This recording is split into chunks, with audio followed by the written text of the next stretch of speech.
प्राणान् नमो भगवते पुरुषाय तुभ्यं व्यासाय अप्रतिमेतिहासरचनोल्लासाय दुर्वादिनां त्रासाय आसकराय सत्सुकृतविश्वासाय वशद्विषे भासायामुनरम्यतोय सदृशयासाय मासेविनि दासाय भयदाय मध्वगुरुद्वासाय तुभ्यं नमः। व्यासाय भवनाशाय श्रीशाय गुणराशे हृद्याय शुद्धविद्याय मध्वाय च नमो नमः। अहं भजे मुदा भजे हृदा भजे सदां भजे कृतालयं कृपालयं हरेः अच्युतालयं।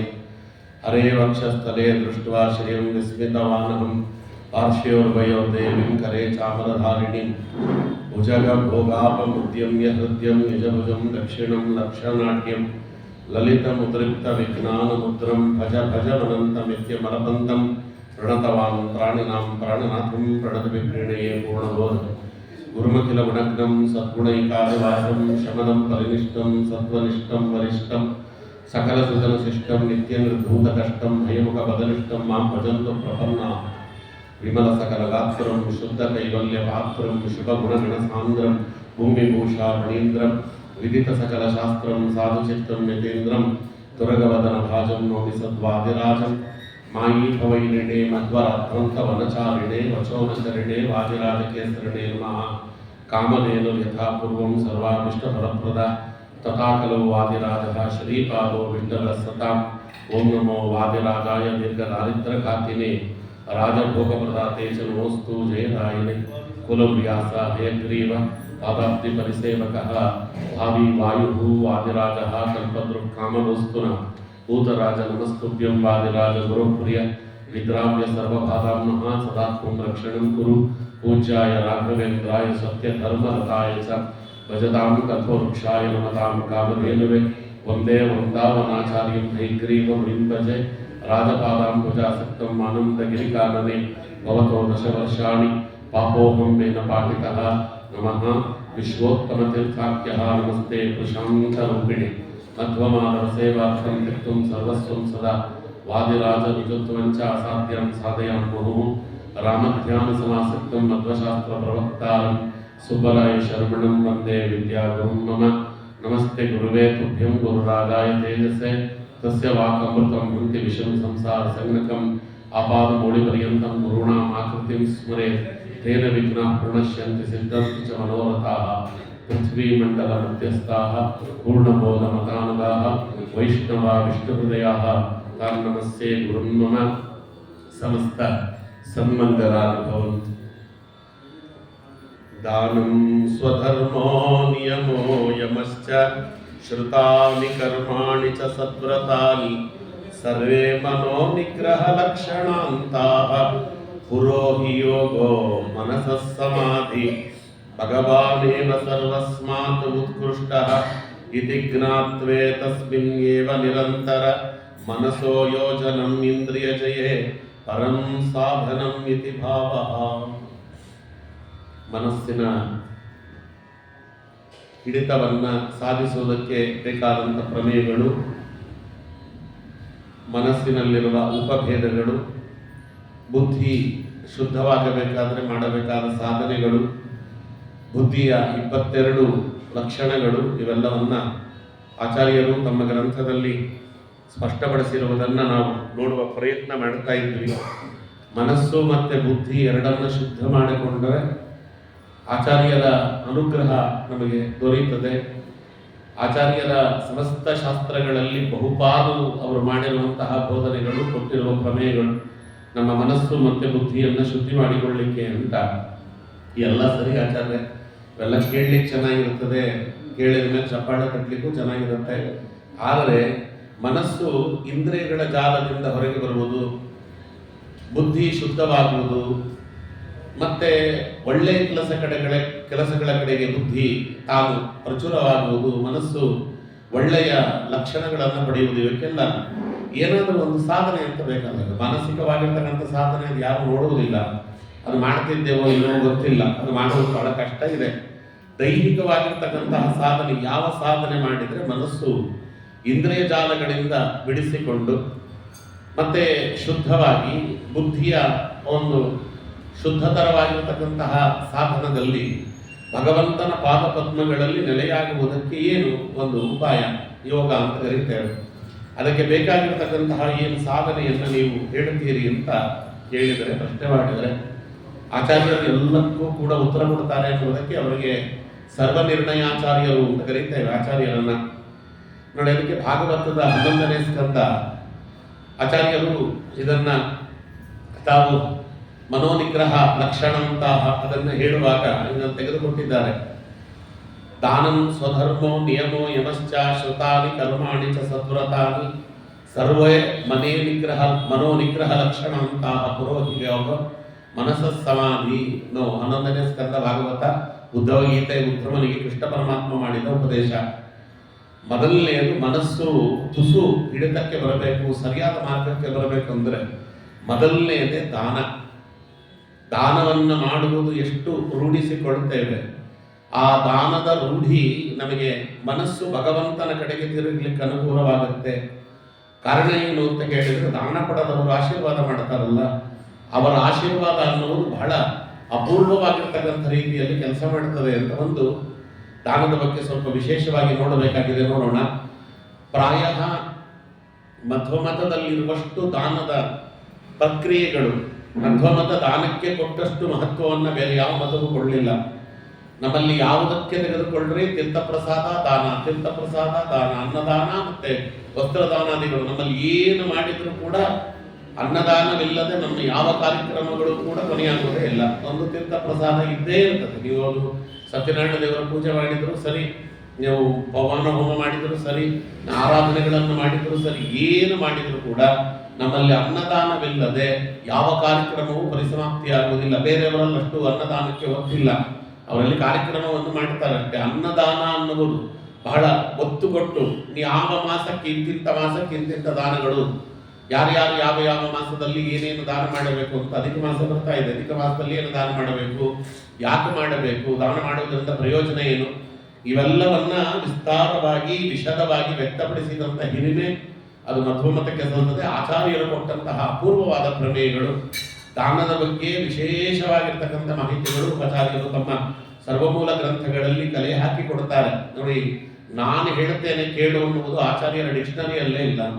ಆಚಾರ್ಯರು ಎಂದೂ ಹಾಗೆ ಮಾತಾಡುವುದಿಲ್ಲ. ನಾ ಹೇಳುತ್ತೇನೆ ಕೇಳು ಅಲ್ಲ, ಅವರು ಒಂದು ಮಾತಾಡಿದ್ರೆ 15 ಪ್ರಮೇಯಗಳನ್ನು ತೆಗೆದುಕೊಡ್ತಾರೆ. ಇದು ವೇದವ್ಯಾಸ ದೇವರ ಮಾತು, ಆದ್ದರಿಂದ ಇದನ್ನು ಅನುಸರಿಸಿರಿ. ಯಾವತ್ತೂ ಅಷ್ಟೇ ನಾನು ಹೇಳ್ತೇನೆ ಕೇಳೋದು ಯಾಕೆ ಕೇಳಬೇಕು ಅಂತ ಪ್ರಶ್ನೆ ಬರ್ತದೆ ಸಹಜವಾಗಿ ಎಲ್ಲರಿಗೂ ಅಷ್ಟೇ. ನಾನು ಹೇಳ್ತಾ ಇದ್ದೇನೆ ಕೇಳೋದು ಯಾಕೆ ಕೇಳಬೇಕು, ಇಲ್ಲ ಇದು ರೂಲು ಅಂತ, ಇದು ಕಾನೂನು ಅಂದ್ರೆ ಹೌದಾ ಅಂತ. ಕಾನೂನಿಗೆ ಪ್ರತಿಯೊಬ್ಬರು ತಲೆ ಬಗ್ಗಬೇಕು. ಅದಕ್ಕೋಸ್ಕರವಾಗಿ ಅವನ ಮಾತು ಇವನ ಮಾತು ಎಲ್ಲರ ಮಾತು ಕೂಡ ಕಾನೂನಿನ ಮುಂದೆ ಚಿಕ್ಕದು. ಹೇಗೆ ಒಂದು ಕಾನೂನಿಗೆ ತಲೆ ಬಗ್ಗಿಸಿ ಮನುಷ್ಯನಾದವನು ಯಾವ ದೇಶದಲ್ಲಿರ್ತಾನೋ ಆ ದೇಶದಲ್ಲಿ ಪ್ರಜೆಯಾಗಿ ಬಾಳ್ತಾನೆ, ಹಾಗೆ ಇಡೀ ಜಗತ್ತು 14 ಲೋಕದಲ್ಲಿ ನಾವು ಪ್ರಜೆಗಳಾಗಿದ್ದೇವೆ. ಭಗವಂತ ನಮ್ಮೆಲ್ಲರಿಗೂ ಕೂಡ ಯಜಮಾನನಾಗಿದ್ದಾನೆ. ಅವನ ಕಾನೂನು ಏನಿದೆ ಅದರ ಪ್ರಕಾರ ನಡೀಬೇಕು. ನಮಗಿಷ್ಟ ಬಂದಂಗೆಲ್ಲ ನಡೆಯುವ ಹಾಗಿಲ್ಲ. ಈಗ ಒಂದು ಮಾತು ಅಲೆಕ್ಸಸ್ ಕಾರರ್ ಹೇಳ್ತಾನೆ, you cannot question the law, you have to follow the law ಅಂತ. ಯಾಕೆ ನಾವು ಕಾನೂನನ್ನ ಪ್ರಶ್ನೆ ಮಾಡುವಂತಿಲ್ಲ, ಯಾಕಂದ್ರೆ ಹಿಂಗೆ ಮಾಡಿದ್ರಿ ಅಂತ ಅವ್ರನ್ನ ಕೇಳೋಂಗಿಲ್ಲ. ಕಾನೂನನ್ನು ನಾವು ಫಾಲೋ ಮಾಡಬೇಕು, ದೇವರನ್ನ ಪ್ರಶ್ನೆ ಮಾಡೋಂಗಿಲ್ಲ. ಯಾಕೆ ಏಕಾದಶಿ ಉಪವಾಸ ಮಾಡು ಅಂತ ಹೇಳಿದ್ರೆ ನಿಮ್ಗೆ ಗೊತ್ತಾನೆ ಉಪವಾಸದ ಕಷ್ಟ, ದೇವರನ್ನ ಪ್ರಶ್ನೆ ಮಾಡೋಂಗಿಲ್ಲ. ದೇವರು ಏನು ಹೇಳಿದ್ದಾನೆ ಅದರ ಪ್ರಕಾರ ನಡ್ಕೊಂಡ್ರೆ ಫಲ ಬರ್ತದೆ, ಇಲ್ಲ ಫಲ ಬರುವುದಿಲ್ಲ ಅಷ್ಟೇ. ಯಾವುದೇ ಸಂಘ ಸಂಸ್ಥೆಗಳಲ್ಲಿ ಕೆಲಸ ಮಾಡುವಾಗ ಅವ್ರು ಏನು ಹೇಳಿರ್ತಾರೆ ಅದರ ಪ್ರಕಾರ ಕೆಲಸ ಮಾಡಿದ್ರೆ ಅವನಿಗೆ ಸಂಬಳ ಸಿಗ್ತದೆ, ಪಗಾರ ಸಿಗತ್ತೆ. ಇಲ್ಲ ನಂಗೆ ಇಷ್ಟ ಬಂದಂಗೆ ಕೆಲಸ ಮಾಡ್ತೇನೆ, ನಂಗೆ ಇಷ್ಟ ಬಂದಂಗೆ ಬರ್ತೇನೆ, ಇಷ್ಟ ಬಂದಿದ್ದು ಬಟ್ಟೆ ಹಾಕೊಂಡು ಬರ್ತೇನೆ, ವಸ್ತ್ರ ಸಂಹಿತ ಇಲ್ಲ, ನನ್ಗೆ ಯಾವಾಗ ಆಗುತ್ತೋ ಮಾಡ್ತೇನೆ, ಎಷ್ಟು ಆಗುತ್ತೋ ಅಷ್ಟು ಮಾಡ್ತೇನೆ, ನೀವ್ಯಾರು ನನ್ನ ಪ್ರಶ್ನೆ ಬಿಡಬೇಡಿ ಮಾಡಿದರೆ ಅವನಿಗೆ ಸಂಬಳವೂ ಕೊಡುವುದಿಲ್ಲ, ಅವನನ್ನು ಕೆಲಸಕ್ಕೂ ಇಟ್ಟುಕೊಳ್ಳುವುದಿಲ್ಲ. ಹೇಗೆ ಸಾಮಾನ್ಯವಾಗಿರ್ತಕ್ಕಂಥ ಒಂದು ಸಂಘ ಸಂಸ್ಥೆಗಳಲ್ಲಿ ಕೆಲಸ ಮಾಡುವಾಗಲೇ ಅದರ ರೂಲ್ಸ್ ಅಂಡ್ ರೆಗ್ಯುಲೇಷನ್ಸ್ ನಿಯಮಾವಳಿಗಳಿಗೆ ನಾವು ಬದ್ಧರಾಗಿರಬೇಕು. ಈ ಮನುಷ್ಯ ಜನ್ಮದಲ್ಲಿ ಭಗವಂತನ ನಿಯಮಾವಳಿಗಳಿಗೆ ಬದ್ಧರಾಗಿದ್ದವರಿಗೆ ಮಾತ್ರ ಮುಕ್ತಿ. ಇಷ್ಟ ಬಂದಾಗಿದ್ದವರಿಗೆಲ್ಲ ಮುಕ್ತಿ ಸಿಗುವುದಿಲ್ಲ, ಮೋಕ್ಷ ಸಿಗುವುದಿಲ್ಲ. ಮೋಕ್ಷ ಈ ಜನನ ಮರಣ ಅನ್ನುವಂಥ ಈ ಚಕ್ರದಿಂದ ಬಿಡುಗಡೆಯನ್ನು ಹೊಂದುವುದು ಅಂತ, ದುಃಖಗಳಿಂದ ಬಿಡುಗಡೆಯನ್ನು ಹೊಂದಿ ನಾವು ಭಗವಂತನ ಸ್ಥಾನದಲ್ಲಿ ಶಾಶ್ವತವಾಗಿ ಸ್ವರೂಪಾನಂದದ ಆವಿರ್ಭಾವದೊಂದಿಗೆ ಭಗವಂತನನ್ನು ಉಪಾಸನೆ ಮಾಡುವಂಥ ಅಪೂರ್ವವಾದಂತಹ ಒಂದು ಅವಕಾಶ ಏನಿದೆ ಅದು ಸಿಗಬೇಕಾದ್ರೆ ದೇವರು ಹೇಳೋದನ್ನು ಕೇಳಬೇಕು. ಅದಕ್ಕೋಸ್ಕರವಾಗಿ ಮೊದಲು ಮನಸ್ಸನ್ನು ಗೆಲ್ಲುವುದು ಅನ್ನೋದು ಬಹಳ ನೀವು ಭಗವದ್ಗೀತೆ ತೆಗೆದುಕೊಂಡ್ರು ಅಷ್ಟೇ, ಮಹಾಭಾರತ ತೆಗೆದುಕೊಂಡ್ರು ಅಷ್ಟೇ, ಭಾಗವತ ತೆಗೆದುಕೊಂಡ್ರು ಅಷ್ಟೇ. ನಿಮಗೆ ಬೇಕಾದಷ್ಟು ಪ್ರಮೇಯ ಇರುವುದೇ ಮನಸ್ಸನ್ನು ಶುದ್ಧಿ ಮಾಡಿಕೊಳ್ಳಿಕ್ಕೆ, ಬುದ್ಧಿಯನ್ನು ಶುದ್ಧಿ ಮಾಡಿಕೊಳ್ಳಿಕ್ಕೆ ಅಂತ. ಅದಕ್ಕೆ ಪ್ರಮುಖವಾಗಿರ್ತಕ್ಕಂಥದ್ದು ಮೊದಲು ದಾನ. ದಾನದ ಬಗ್ಗೆ ಬಹಳ ಅದ್ಭುತವಾಗಿರ್ತಕ್ಕಂಥ ಪ್ರಮೇಯಗಳನ್ನು ಆಚಾರ್ಯರು ತೆಗೆದುಕೊಡ್ತಾರೆ. ಅದನ್ನು ನೋಡೋಣ. ಸ್ವಧರ್ಮ, ನಮ್ಮ ಧರ್ಮ ಅಂತ. ಸ್ವಧರ್ಮ ಅಂದರೆ ಜಾತಿ ಮತ ಅಲ್ಲ. ಸ್ವಧರ್ಮೇ ನಿಧನಂ ಶ್ರೇಯ ಪರಧರ್ಮೋ ಭಯಾವಹ ಅನ್ನೋದಕ್ಕೆ ಸುಮಾರು ಜನ ಅರ್ಥ ಬರೆಯುವಾಗ ಜಾತಿ ಮತ ಅಂತ ಮಾಡಿಬಿಟ್ಟಿದ್ದಾರೆ. ನೀನು ಯಾವ ಮತದಲ್ಲಿ ಹುಟ್ಟಿದ್ಯೋ ಅದು ಸರಿ ಇದೆಯೋ ಇಲ್ವೋ, ಆ ಮತದಲ್ಲಿ ಹುಟ್ಟಿದ್ದೆ ಆದ್ದರಿಂದ ನೀನು ಅದನ್ನೇ ಫಾಲೋ ಮಾಡಬೇಕು ಅಂತ. ಹಂಗಲ್ಲ. ಧರ್ಮ ಅನ್ನುವುದು ಜೀವನದ ಶೈಲಿ. ಧರ್ಮ ಅನ್ನುವುದಕ್ಕೆ ಹೇಳಿದ್ರಲ್ಲ, ಧರ್ಮ ಅನ್ನುವುದಕ್ಕೆ ಲೋಕದಲ್ಲಿ ಮೊಟ್ಟ ಮೊದಲ ಬಾರಿಗೆ ಡೆಫಿನಿಷನ್ ಕೊಟ್ಟಂತ ಆಚಾರ್ಯರು ಮಧ್ವಾಚಾರ್ಯರು. ಇನ್ಯಾರೂ ಕೂಡ ಧರ್ಮ ಅನ್ನುವುದಕ್ಕೆ ತಾವು ಡೆಫಿನೇಷನ್ನೇ ಕೊಡಲಿಲ್ಲ. ಧರ್ಮ ಅಂದ್ರೆ ಏನು, ಧರ್ಮ ಅಂದ್ರೆ ಧರ್ಮ ಅಂತಂತೆ. ಆಚಾರ್ಯರು ಹೇಳ್ತಾರೆ ನೋಡಿ, ಸತ್ಯ ಅಂದ್ರೆ ಏನು, ಧರ್ಮ ಅಂದ್ರೆ ಏನು. ಆಚಾರ್ಯರು ಕೊಟ್ಟಂತಹ ಅಪೂರ್ವವಾಗಿರ್ತಕ್ಕಂಥ ವಿವರಣೆ. ನ ಧರ್ಮ ಧರ್ಮಮಿತ್ಯಾಹುಃ ಧರ್ಮೋ ಧಾರ್ಯತೆ ಪ್ರಜಾಃ. ಆಚಾರ್ಯರು ಹೇಳ್ತಾರೆ, ಯಾವುದನ್ನ ಧರ್ಮ ಅಂತ ನಾವು ಕರೀತೇವೆ ಅದು ಧರ್ಮವಾಗಿರಬೇಕಾಗಿಲ್ಲ. ಧರ್ಮಸ್ಯ ಆಚರಣಂ ಶ್ರೇಯಃ ಧರ್ಮಜ್ಞಾನಂತು ದುಷ್ಕರಂ. ಧರ್ಮವನ್ನು ಆಚರಣೆ ಮಾಡುವುದು ಬಹಳ ಸುಲಭ, ಯಾವುದು ಧರ್ಮ ಅಂತ ತಿಳಿಯುವುದು ಕಷ್ಟ. ಯಾವುದು ಧರ್ಮ ಅಂತ ತಿಳಿಯುವುದು ಕಷ್ಟ ಅಂತ. ಅದಕ್ಕೆ ಸ್ವವಿಹಿತ ವೃತ್ಯ ಭಕ್ತ್ಯ ಭಗವದಾರಾಧನಾಮೇವ ಪರಮೋ ಧರ್ಮ ತದ್ವಿರುದ್ಧ ಸರ್ವೋಪಿ ಅಧರ್ಮ. ನಮಗೆ ಭಗವಂತ ಯಾವ ಕರ್ತವ್ಯವನ್ನು ಕೊಟ್ಟಿದ್ದಾನೆ, ಕರ್ತವ್ಯವನ್ನ ಬಹಳ ಶಿಸ್ತಿನಿಂದ ಶ್ರದ್ಧೆಯಿಂದ ಭಗವಂತನ ಮೇಲಿನ ಪ್ರೀತಿಯಿಂದ ಅದನ್ನು ಮಾಡಿ ಅದರ ಫಲಾಫಲಗಳನ್ನು ದೇವರಿಗೆ ಅರ್ಪಿಸಿ, ನೀವು ಕೊಟ್ಟಂತ ಕರ್ತವ್ಯಗಳನ್ನು ನಾನು ನಿರ್ವಹಿಸಿದ್ದೇನೆ ಪ್ರಭು ಅಂತ ಕೃತಜ್ಞತಾಪೂರ್ವಕವಾಗಿ ಅವನಿಗೆ ಶರಣು ಹೊಂದುವುದು ದೊಡ್ಡ ಧರ್ಮ. ಅದಕ್ಕೆ ಇಲ್ಲಿ ಧಾರೆಯೇ ಧರ್ಮ ಇತ್ಯಾಹುಃ ಧರ್ಮೋ ಧಾರಯತೆ ಪ್ರಜಾ. ಯಾವುದನ್ನು ಆಚರಣೆ ಮಾಡುವುದರಿಂದ ಮನುಷ್ಯನಾದವ ತನಗೂ ಕೂಡ ಹಿಂಸೆ ಇಲ್ಲದಂತೆ, ತನ್ನ ಜೊತೆಗಿರುವವರಿಗೂ ತೊಂದರೆ ಇಲ್ಲದಂತೆ, ತಾನೂ ಸಂತೋಷವಾಗಿದ್ದು ಇತರರನ್ನ ಸಂತೋಷವಾಗಿಟ್ಟುಕೊಳ್ತಾನೋ ಅದಕ್ಕೆ ಧರ್ಮ ಅಂತ ಕರೀತಾರೆ. ಸತ್ಯಾಗ್ರಹೇನು, ಅದಕ್ಕೆ ಸತ್ಯಸ್ಯ ವಚನಂ ಶ್ರೇಯಃ ಸತ್ಯಜ್ಞಾನಂತು ದುಷ್ಕರಂ. ಸತ್ಯವನ್ನು ಆಡುವುದು ಬಹಳ ಸುಲಭ, ಅದರ ಸತ್ಯ ಯಾವುದು ಅಂತ ತಿಳಿಯುವುದು ಕಷ್ಟ. ಅದಕ್ಕೆ ಅವರು ಹೇಳಿದರು, ಯತ್ಸತಾ ಹಿತಮತ್ಯಂತಂ ಸತ್ಯಮಿತ್ಯಭಿಧೀಯತೆ. ಸಜ್ಜನರಿಗೆ ಹಿತವಾಗುವುದು ಸತ್ಯವೇ ಹೊರತು ಇದ್ದದ್ದನ್ನು ಇದ್ದಂತೆ ಹೇಳುವುದು ಸತ್ಯ ಅಲ್ಲ. ಈ ರೀತಿಯಾದ ವಿವರಣೆ ಪ್ರಪಂಚದಲ್ಲಿ ಕೊಟ್ಟ ಏಕಮಾದ್ವಿತೀಯ ಆಚಾರ್ಯರು ಮಧ್ವಾಚಾರ್ಯರು. ಅದಕ್ಕಿಲ್ಲಿ ಸ್ವಧರ್ಮ ಅನ್ನುವುದಕ್ಕದು ಭಗವಂತ ನಮಗೆ ಏನು ನಿಯಮಗಳನ್ನು ಕಲ್ಪಿಸಿದ್ದಾನೆ, ಯಾವ ಧರ್ಮ ಅಂತ ಕೇಳಿದ್ರೆ ಸನಾತನ ಧರ್ಮದಲ್ಲಿ ನಾವಿದ್ದೇವೆ. ಸನಾತನ ಧರ್ಮಕ್ಕೊಂದಷ್ಟು ನಿಯಮಾವಳಿಗಳಿವೆ. ಸತ್ಯಂ ವದ ಧರ್ಮಂಚರ ಸ್ವಾಧ್ಯಾಯ ಅನ್ನ ಪ್ರಮದಃ ಆಚಾರ್ಯಾಯ ಪ್ರಿಯಂ, ಅದಕ್ಕೆ ಧನಮಾಹೃತ್ಯ ಪ್ರಜಾತಂತುಮ್ಮ ವಿವಚ್ಛೇತ್ಸಿ, ಇವೆಲ್ಲವನ್ನ ಹೇಳಿದ್ದಾರೆ. ಅವೆಲ್ಲವನ್ನ ನಡೆದುಕೊಂಡು ಅದರಂತೆ ಆಚರಣೆ ಮಾಡಿಕೊಳ್ಳುವುದು ದೊಡ್ಡ ಧರ್ಮ. ಸ್ವಧರ್ಮ ಆಚರಣೆ. ನಿಯಮ ಯಮ ಅಂತಿದೆ ನೋಡ್ರಿ. ಯಮ ನಿಯಮಗಳು ಅಂದ್ರೆ ಏನು ಅನ್ನುವುದನ್ನ ಹೇಳಿಲ್ಲ ಜನ. ಯಮ ನಿಯಮ ಕೇಳ್ತಾ ಇರ್ತೀವಿ. ಯಮ ಅಂದ್ರೇನು, ನಿಯಮ ಅಂದ್ರೇನು? ಪುರಾಣದಲ್ಲಿದ್ದದನ್ನ ಮೊದಲು ಹೊರಗಾಕಿದವರು ಆಚಾರ್ಯರು. ನಿಮಗೆ ಯಮ ಅಂದ್ರೆ ಯಮದೇವರಲ್ಲ. ಯಮ ನಿಯಮಗಳು ಅಹಿಂಸಾ, ಸತ್ಯಂ, ಅಸ್ತೇಯಂ, ಬ್ರಹ್ಮಚರ್ಯ, ಅಪರಿಗ್ರಹವು ಯಮಃ ಅಂತ ಆಚಾರ್ಯರು ಇದನ್ನ ಬಹಳ ವಿಸ್ತಾರವಾಗಿ ಇದನ್ನ ವಿವರಣೆ ಮಾಡುತ್ತಾರೆ. ಅಹಿಂಸೆ ಎನ್ನುವುದಕ್ಕೆ ಆಚಾರ್ಯರು ಕೊಟ್ಟ ಅರ್ಥ ಏನು ಅಂದ್ರೆ ಯೋಗ್ಯರಲ್ಲಿ ಹಿಂಸೆ ಮಾಡದಿರುವುದು ಅನ್ನೋದು ಅಹಿಂಸಾ. ಹನಹಿಂಸಾಗತ್ಯ ಯೋಹೋ ಅನ್ನುವುದು ಧಾತು. ಅದಕ್ಕೆ ಯೋಗ್ಯರಿಗೆ ತೊಂದರೆಯಾಗಬಾರದು, ಅಯೋಗ್ಯರಿಗೆ ತೊಂದರೆಯಾಗಲೇಬೇಕು. ಅಯೋಗ್ಯರಿಗೆ ಹಿಂಸೆ ಕೊಡುವುದು ಅಹಿಂಸೆ, ಯೋಗ್ಯರಿಗೆ ಹಿಂಸೆ ಕೊಡುವುದು ಅಹಿಂಸೆ ಅಲ್ಲ. ಯೋಗ್ಯರಿಗೆ ಹಿಂಸೆ ಕೊಡದೇ ಇರುವುದು ಅಹಿಂಸೆ, ಯೋಗ್ಯರಿಗೆ ಹಿಂಸೆ ಕೊಡುವುದು ಅಹಿಂಸೆ ಅಲ್ಲ ಅಂತ. ಅಯೋಗ್ಯರಿಗೆ ದುರ್ಯೋಧನಾದಿಗಳು ಹಿಂಸೆ ಪಡಲೇಬೇಕು, ಅದು ನಿಜವಾದ ಹಿಂಸೆ. ಯೋಗ್ಯರಾಗಿರ್ತಕ್ಕಂತಹ ಧರ್ಮರಾಜಾದಿಗಳು ತೊಂದರೆಗೊಳಗಾಗಬಾರದು, ಅದು ಹಿಂಸೆ ಅಂತ. ಈಗ ಹಿಂಸೆ ಎನ್ನುವುದು ಮನಸ್ಸಿನ ಒಂದು ಭಾವದ ಮೇಲೆ ನಿಂತಿದೆ. ನೋಡ್ರಿ, ಯಾರೋ ಹೊಟ್ಟೆಗೆ ಚಾಕು ಹಾಕಿದ, ನೋಡಿದ ತಕ್ಷಣವೇ ಅದು ಹಿಂಸೆ ಅಂತ ಅನ್ನಬೇಡಿ ಅಂತಾರೆ ಆಚಾರ್ಯರು. ಯಾಕೆಂದ್ರೆ ಹಾಕಿದವ ಯಾರು ಅಂತ ನೋಡ್ಬೇಕು. ಅವ್ರು ಡಾಕ್ಟರ್ ಆಗಿದ್ರೆ ಅವ ಆಪರೇಷನ್ ಮಾಡ್ಲಿಕ್ಕೆ ಚಾಕು ಹಾಕಿದ್ದು ಅಂದ್ರೆ ಅವನಿಗೆ ಬದುಕಿಸುವ ಉದ್ದೇಶ ಇದೆ, ಆದ್ದರಿಂದ ಅದು ಹಿಂಸೆ. ಯದ್ಯಪಿ ಅವ ಹೊಟ್ಟೆ ಕುಯ್ತಾನೆ, ಒಳಗಡೆ ಇರುವಂತಹ ದುರ್ಮಾಂಸವನ್ನು ತೆಗಿತಾನೆ, ಆಪರೇಷನ್ ಮಾಡ್ತಾನೆ, ರಕ್ತವನ್ನು ಕಳೆದಿದ್ದಾನೆ, ಎಲ್ಲ ಮಾಡಿದ ಉದ್ದೇಶ ಇರುವುದು ಮನುಷ್ಯನನ್ನ ಬದುಕಿಸಬೇಕು ಅಂತ. ಆ ಹಿಂದಿನ ಉದ್ದೇಶ ಒಳ್ಳೆಯದಾಗಿದ್ರೆ ನೋಡ್ಲಿಕ್ಕೆ ಪಾಪದಂತೆ ಕಂಡರೂ ಕೂಡ ಅದು ಪಾಪ ಅಲ್ಲ, ಅದು ಹಿಂಸೆಯೇ. ಇದನ್ನು ಹೇಳಿದವರು ಆಚಾರ್ಯರು. ಯದ್ಯಪಿ ಅದಕ್ಕೆ ಅಲ್ಲಿ ಅಶ್ವತ್ಥಾಮ ಹತಃ ಅಂತ ಹೇಳಿದ್ದು ಕೂಡ ಸತ್ಯ. ಯಾಕೆ ಅಂತ ಕೇಳಿದ್ರೆ ಇನ್ನೊಬ್ಬನೇ ಒಬ್ಬರನ್ನು ಕೊಂದ್ರೆ ದ್ರೋಣಾಚಾರ್ಯರು ನರಕಕ್ಕೆ ಹೋಗಬೇಕಾಗ್ತದೆ. ಅವರೇನು ಅಧಿಕವಾಗಿರ್ತಕ್ಕಂಥ ಪುಣ್ಯವನ್ನು ಸಂಪಾದನೆ ಮಾಡಿದರು. 800 ವರ್ಷಗಳ ಕಾಲ ಕಷ್ಟ ಕೋಟಲೆಯಿಂದ ಕೂಡಿಕೊಂಡು ನಿಷ್ಕಂಚನ ವೃತ್ತಿಯನ್ನು ಮಾಡಿಕೊಂಡು ತಾವು ತಮ್ಮ ಬ್ರಹ್ಮಚರ್ಯಾದಿ ವ್ರತಗಳನ್ನು ಮಾಡಿಕೊಂಡು ಪರಶುರಾಮ ದೇವರ ಸೇವಾದಿಗಳನ್ನು ಮಾಡಿಕೊಂಡು ಏನು ಅಪೂರ್ವವಾಗಿರ್ತಕ್ಕಂಥ ರೀತಿಯಲ್ಲಿ ತಮ್ಮ ಬ್ರಹ್ಮಚರ್ಯವನ್ನು ಬ್ರಾಹ್ಮಣತ್ವವನ್ನು ಸರಿಯಾದ ರೀತಿಯಲ್ಲಿ ಪರಿಪಾಲನೆ ಮಾಡಿಕೊಂಡು ಮಾಡಿದಂತಹ ಪುಣ್ಯಗಳೆಲ್ಲವೂ ಕೂಡ ಇನ್ನೊಬ್ಬರನ್ನ ಅವರು ಕೊಂದರೆ ಹೋಗಿಬಿಡ್ತದೆ. ಅವರ ಅಧಿಕ ಪುಣ್ಯ ಎಲ್ಲ ಹೋಯ್ತಾದ್ದರಿಂದ ಧರ್ಮರಾಜ ಹೇಳೋ, ನೀ ಹೇಳಿದ್ರೆ ದ್ರೋಣಾಚಾರ್ಯ ಬದುಕ್ತಾರೆ. ಅವರ ಮೂಲ ರೂಪವಾಗಿರ್ತಕ್ಕಂಥ ಅವರ ಬೃಹಸ್ಪತ್ಯಾಚಾರದ ಆ ಒಂದು ಅಲ್ಲಿ ಆ ಒಂದು ದೇಹದಲ್ಲಿ ಐಕ್ಯವಾಗ್ತಾರೆ, ಆ ಪಟ್ಟಕ್ಕೆ ಹೋಗ್ತಾರೆ. ಇಲ್ಲ ಅಂದ್ರೆ ದ್ರೋಣಾಚಾರ್ಯದ ಅಧೋಗತಿ ಆಗ್ತದೆ ಅಂತ ಅಲ್ಲಿ ಸುಳ್ಳು ಹೇಳಿದ್ದು ಅದು ಸತ್ಯ. ಅವರು ಹಿಂಸೆ ಮಾಡುವುದರನ್ನ ತಡೆಯುವುದಕ್ಕೋಸ್ಕರವಾಗಿ ಹೇಳಿದ್ದು, ಆದ್ದರಿಂದ ಅದು ಧರ್ಮ ಅಂತ. ಅದಕ್ಕೆ ಇಲ್ಲಿ ಹೇಳ್ತಾರೆ ಅಹಿಂಸಾ ಸತ್ಯಂ ಅನ್ನೋದು ಕದೆ. ಸಜ್ಜನರಿಗೆ ಹಿತವಾಗುವಂತೆ ಮಾತಾಡುವುದು ಸತ್ಯ ಅಂತ. ಯಾರನ್ನೋ ಪ್ರಾಣ ಉಳಿಸಬೇಕಾಗಿದೆ, ಅವತ್ತು ಸುಳ್ಳು ಹೇಳಿದರೆ ಅದು ಸುಳ್ಳು ಅಂತ ಅನ್ನಿಸಿಕೊಳ್ಳುವುದಿಲ್ಲ. ಅದಕ್ಕೆ ಅಸ್ತೇಯಂ ಅಂದರೆ ಕಳ್ಳತನ ಮಾಡದೇ ಇರುವುದು. ನಮ್ಮ ಕನಕದಾಸರು ಕಳ್ಳತನವನ್ನು ಮಾಡಿ ಉದರ ಹೊರೆಯಲು ಬೇಡ ಅಂತಾರೆ. ಕಳ್ಳತನವನ್ನು ಮಾಡಿ ಉದರ ಹೊರಬೇಡ. ಚೆನ್ನಾಗಿರ್ತೀರ ಆಚಾರ್ಯ, ನಾವೇ ಕಳ್ಳತನ ಮಾಡೋಣ, ನಾವೇನು ಕಳ್ಳತನ ಮಾಡಲ್ಲಪ್ಪ, ನಾವು ಆರಾಮಾಗಿದ್ದೇವೆ ಅಂತ ಹೇಳಿದ್ರೆ ಅಲ್ಲಿ ಉದ್ದೇಶ ಏನು ಅಂತ ಹೇಳಿದ್ರೆ, ಕಳ್ಳರು ಅಂದ್ರೆ ಏನು ಗೊತ್ತಾ? ಕಳ್ಳರು ಅಂದ್ರೆ ಇನ್ನೊಬ್ಬರ ವಸ್ತುವನ್ನ ಕದ್ದವನು ಮಾತ್ರ ಕಳ್ಳ ಅಂತಲ್ಲ, ಇರುವ ವಸ್ತುವನ್ನ ಸರಿಯಾಗಿ ಬಳಕೆ ಮಾಡದೆ ಹೋದ್ರು ಅವನು ಕಳ್ಳ ಅಂತಲೇ ಅರ್ಥ. ಮೈಗಳ್ಳ ಅಂತೀವಿ ನೋಡು, ಅವನು ಒಳ್ಳೆ ಶಕ್ತಿ ಇದೆ, ಕೆಲಸ ಮಾಡೋದಿಲ್ಲ, ಅವನನ್ನ ಮೈಗಳ್ಳ ಅಂತೇವೆ. ಒಳ್ಳೆ ಶಕ್ತಿ ಇದೆ, ಏನ್ ಕೆಲಸ ಮಾಡೋದಿಲ್ಲ, ಅವನು ದೊಡ್ಡ ಕಳ್ಳ. ಅಲ್ಲ, ಬರೀ ವಸ್ತುವನ್ನ ಕದಿಯುವುದು ಅಂತಲ್ಲ. ಇನ್ನೊಂದು ದೊಡ್ಡ ಕಳ್ಳ ಏನು ಅಂದ್ರೆ ನಿಮ್ಮಲ್ಲಿರುವಂತ ಪದಾರ್ಥವನ್ನ ನಂದು ಅಂತ ಭಾವಿಸಿದರೆ ದೊಡ್ಡ ಕಳ್ಳ. ಅಲ್ಲಿಗೆ ಎಲ್ಲಿವರೆಗೆ ಹೋಗಿಬಿಟ್ಟು ಅಂದ್ರೆ ನಿಮ್ಮಲ್ಲಿರುವ ವಸ್ತುವನ್ನ ನನ್ನದು ಅಂತ ನಾನು ಅಂದುಕೊಂಡ್ರೆ ದೊಡ್ಡ ಕಳ್ಳನಾದರೆ, ನಾನೇ ದೇವರು ಅಂದ್ಕೊಂಡ್ರೆ ಅದಕ್ಕಿಂತ ದೊಡ್ಡ ಕಳ್ಳತನ ಲೋಕದಲ್ಲಿಲ್ಲ. ಅದಕ್ಕೆ ಅಸ್ತೇಯಂ ಅಂತ ಕರೆದದ್ದು. ಕಳ್ಳತನ ಮಾಡದಿರುವುದು ಬ್ರಹ್ಮಚರ್ಯ. ಬ್ರಹ್ಮಣಾಚರತಿ ಬ್ರಹ್ಮಚರ್ಯ.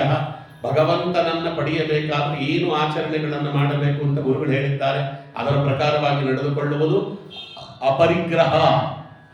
ಅಪರಿಗ್ರಹ ಅಂದ್ರೆ ನನಗೆ ಅನುಕೂಲತೆ ಇಲ್ಲದೆ ಇದ್ದಾಗ ದಾನ ತೆಗೆದುಕೊಳ್ಳುವುದಕ್ಕೆ ಅರ್ಥ ಇದೆ.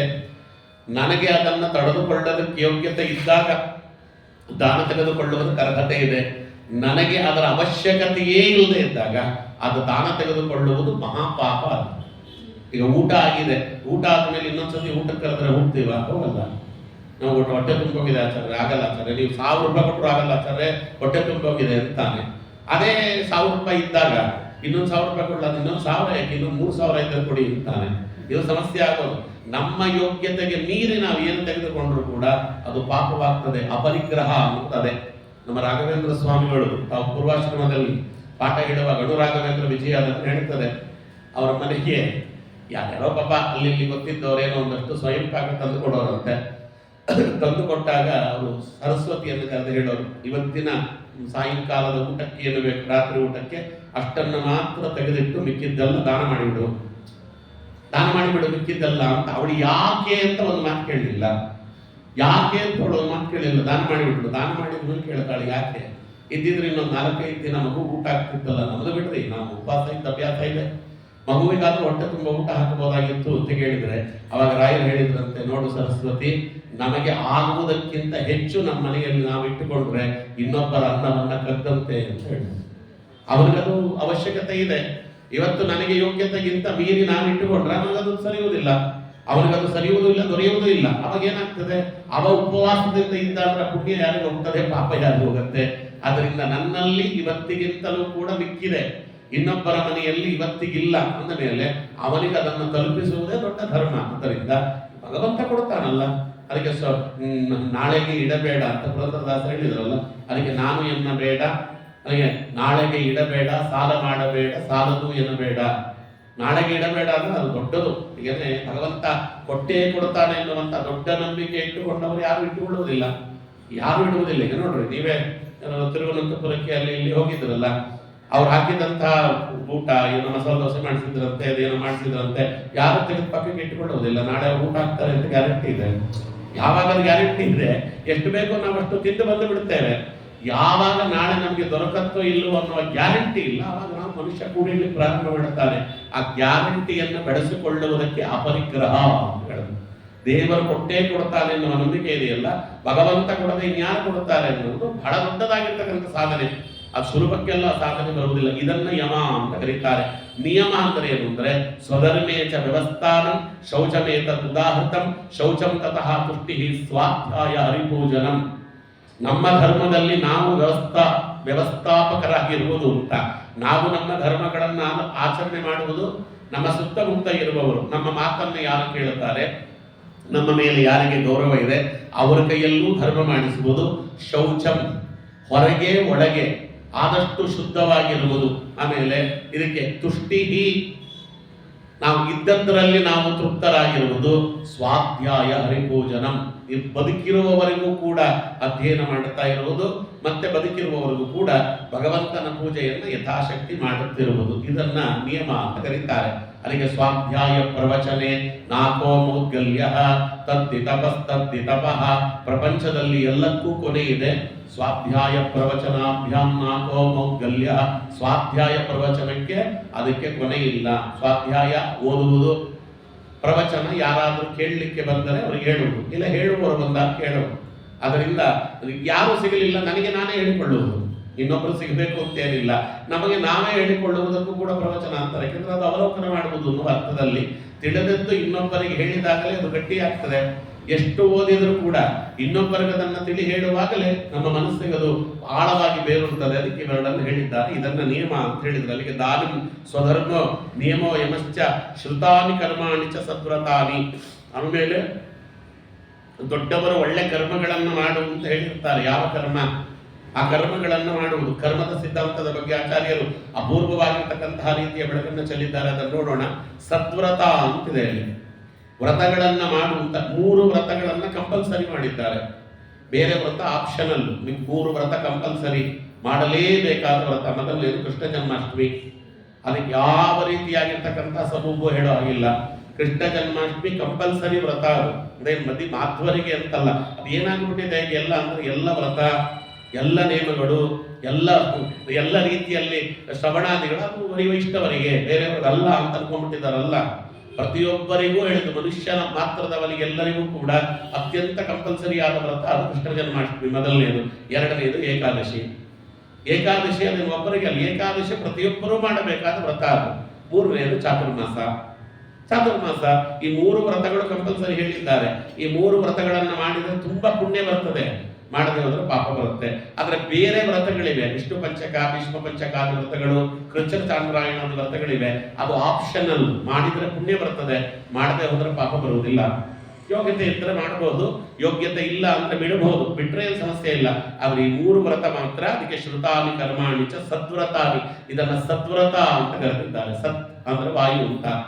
ವಾಯುದೇವರು, ಮುಖ್ಯ ಪ್ರಾಣದೇವರು, ಆಚಾರ್ಯರು ತಮ್ಮ ಗ್ರಂಥಗಳಲ್ಲಿ ಇದನ್ನ ಮಾಡ್ರಿ ಅಂತ ಬಹಳ ಒತ್ತಾಯಪೂರ್ವಕವಾಗಿ ಹೇಳಿದಂತ ವ್ರತ ಅದು 3 ವ್ರತ. ಇದು ಸರ್ವೇ ಮನೋನಿಗ್ರಹ ಲಕ್ಷಣಂತಹ ಪುರೋಹಿಯಾಗೋ ಮನಸ್ಸ ಸಮಾಧಿ.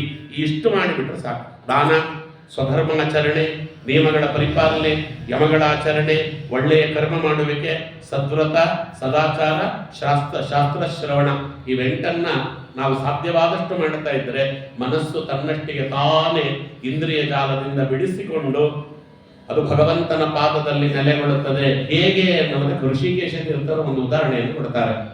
ಎಳ್ಳೀರಿದೆ, ಅದು ನೋಡಿ ಮರದ ಮೇಲಿದ್ದಾಗ ಮೊಟ್ಟೆಕಾಯಿ ಆಗಿರ್ತದೆ.